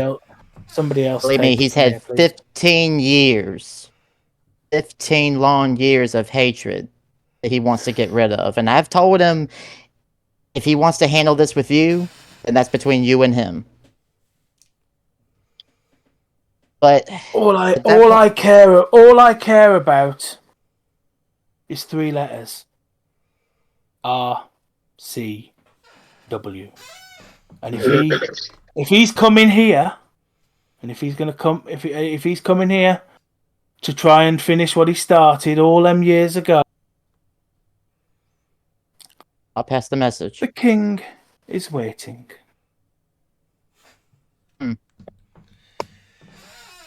With that being said, just one final handshake, and then he's going to be waiting for Nova to come by whenever she's ready. Bruiser. Can I here or live yourself long enough to become Charles Hector? Fucking hell. I think I wasn't going to, but I think I've got to have a moment with the Booker, haven't I? At some point, I've got to. Yeah, I would say do that after the moment with Ross, so Ross can have his moment now. Okay, yeah. Sorry, Ross. Yeah, Ross, please. Well, is that what you? Yeah, I was. What Carl wants? Carl wanted to end on me. Apparently, I'll take your side. It's fine. So, Freak, I know. Obviously, there's louder people, there's crazier people in this locker room. Sometimes you don't always get the attention. You don't always win all your matches, all that kind of stuff. Oh, you were breaking up really bad. Oh, hang on. Let me close to the microphone. I know, obviously, you don't always get the focus of things. You lose a lot of matches, all that kind of stuff. Yeah, you cut out the minute you started talking. Okay. It's like you say 3 words and then you go silent. I mean, my mic's plugged in and you guys are perfectly fine for me. Yeah, well, I think it's a combination of you trying to be in the Discord and you're recording it at the same time is likely the culprit. But I mean, I don't have the issue on the review shows on Sundays. It might just be because there's more people here, maybe. I mean, Tom can speak to that, but we don't usually have an issue on the other server.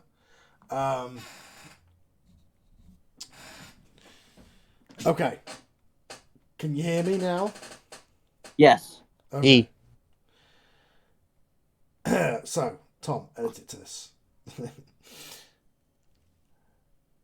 So, Freak. Yes. Can you hear me? Yes. Yes, I can hear you. Good. Just making sure before I repeat myself for the third time. Right. I know, obviously, you don't always... There are louder people here. There's bigger personalities. You don't always win all your matches. You don't always get the most attention.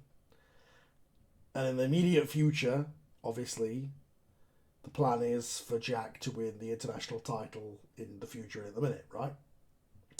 Sounds like a good plan. But Sterling's not going to be around forever. In fact, he could have a heart attack tomorrow, you know? He's getting... I wouldn't tell him that. Yeah, I know. Just so I'm going to let him have a run, but just so you know, as of right now, given your history, you're the one I'm tapping to take the belt off him. We will obviously build up to that after the whole feud with Jack, and then you're going to have the thing with Bruiser, but we'll build up to that with you get you some wins, and I think it makes sense story-wise for you to be the one to end his career and his title reign, given how his comeback and his face turn started was with you. It makes sense for it to end with you. Sounds good to me. My only concerns is how you started this conversation. That there's louder, there's crazier people. Usually when people think loud and crazy, they think of me. In the ring, I'm wondering if I'm doing something wrong here. No, in the ring, that's true, but behind the scenes... Okay. Well, behind the scenes, when I came here, this was one of the first times I've prominently worked heel, to be perfectly honest. And I'm more comfortable if I'm clear that, hey, I don't mean this shit behind the scenes. No, that's true. I agree. So yeah, I'm going out of my way to be a little nicer and quieter. No, I agree.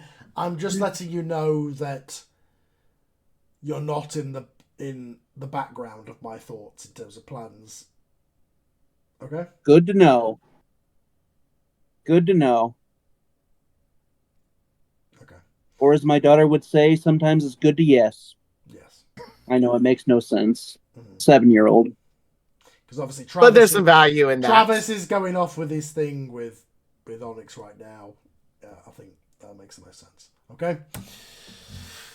Right. Just keep that between us for now. Will do. So, Tom, you said you wanted to have a conversation. I do, but my headphones are about to go flat, so can I postpone that for another show? Because alrighty. So, as that'll be the end of the backstage stuff. There is one last scene that we'll see, which is actually on the TV show after the credits go down. You cut out. There's after the credits go down on the show rather than the backstage thing. There is one last. There you go again. There is. Can I? Why don't you describe it? Go ahead. Yeah. So as we're all leaving, the credits are going off on this show. Thanks for watching, everybody. Travis is like, man, I feel like I'm forgetting something. Gets in his car, drive away. We then pan to the ambulance and check inside, where Sentai Ranger is still duct taped in the back. Just more Sentai Ranger. Fade to black. I'm mad that I don't know who Sentai Ranger is. He is It's just literally such an a name I know. NPC. That's all he is an NPC Oh my based off the God. Power Ranger gimmicks. Really? Literally an That's it? NPC that showed up in Onyx's first yeah. match and pretty much messed up He every was single Onyx, time. yeah. He was supposed to be a real NPC character, but he kept rolling botch every single time, so he just He became. sucked so bad, I begged Carr to let him have him be part of my homeless. He's become Bro. part of the homeless group. Oh my God. That's crazy. Yeah. So he's basically Sin Cara in our Yeah. Wow. I literally wanted to say when Jack went to Japan for his one match, because literally it was just, hey, do you want to do an exhibition match? He's like, fuck yeah, why not? Never been to Japan. I wanted to say it was against Sentai Ranger. I really did. Just to give That would've been Sentai really Ranger some funny. boost. I don't know what goes on when he comes to the States. He's really good when he wrestles. It's like Akira. It's an Akira Tozawa thing. Yeah. Fucking fantastic wrestler, incredible nothing, but when he comes into one universe, it's I just want to do comedy. Let's go. Because I think that's what Akira does is I just want to do comedy. Yeah. Well, with that said, everybody, thank you for joining us for this week for RCW Implosion, and we shall see you for episode 3.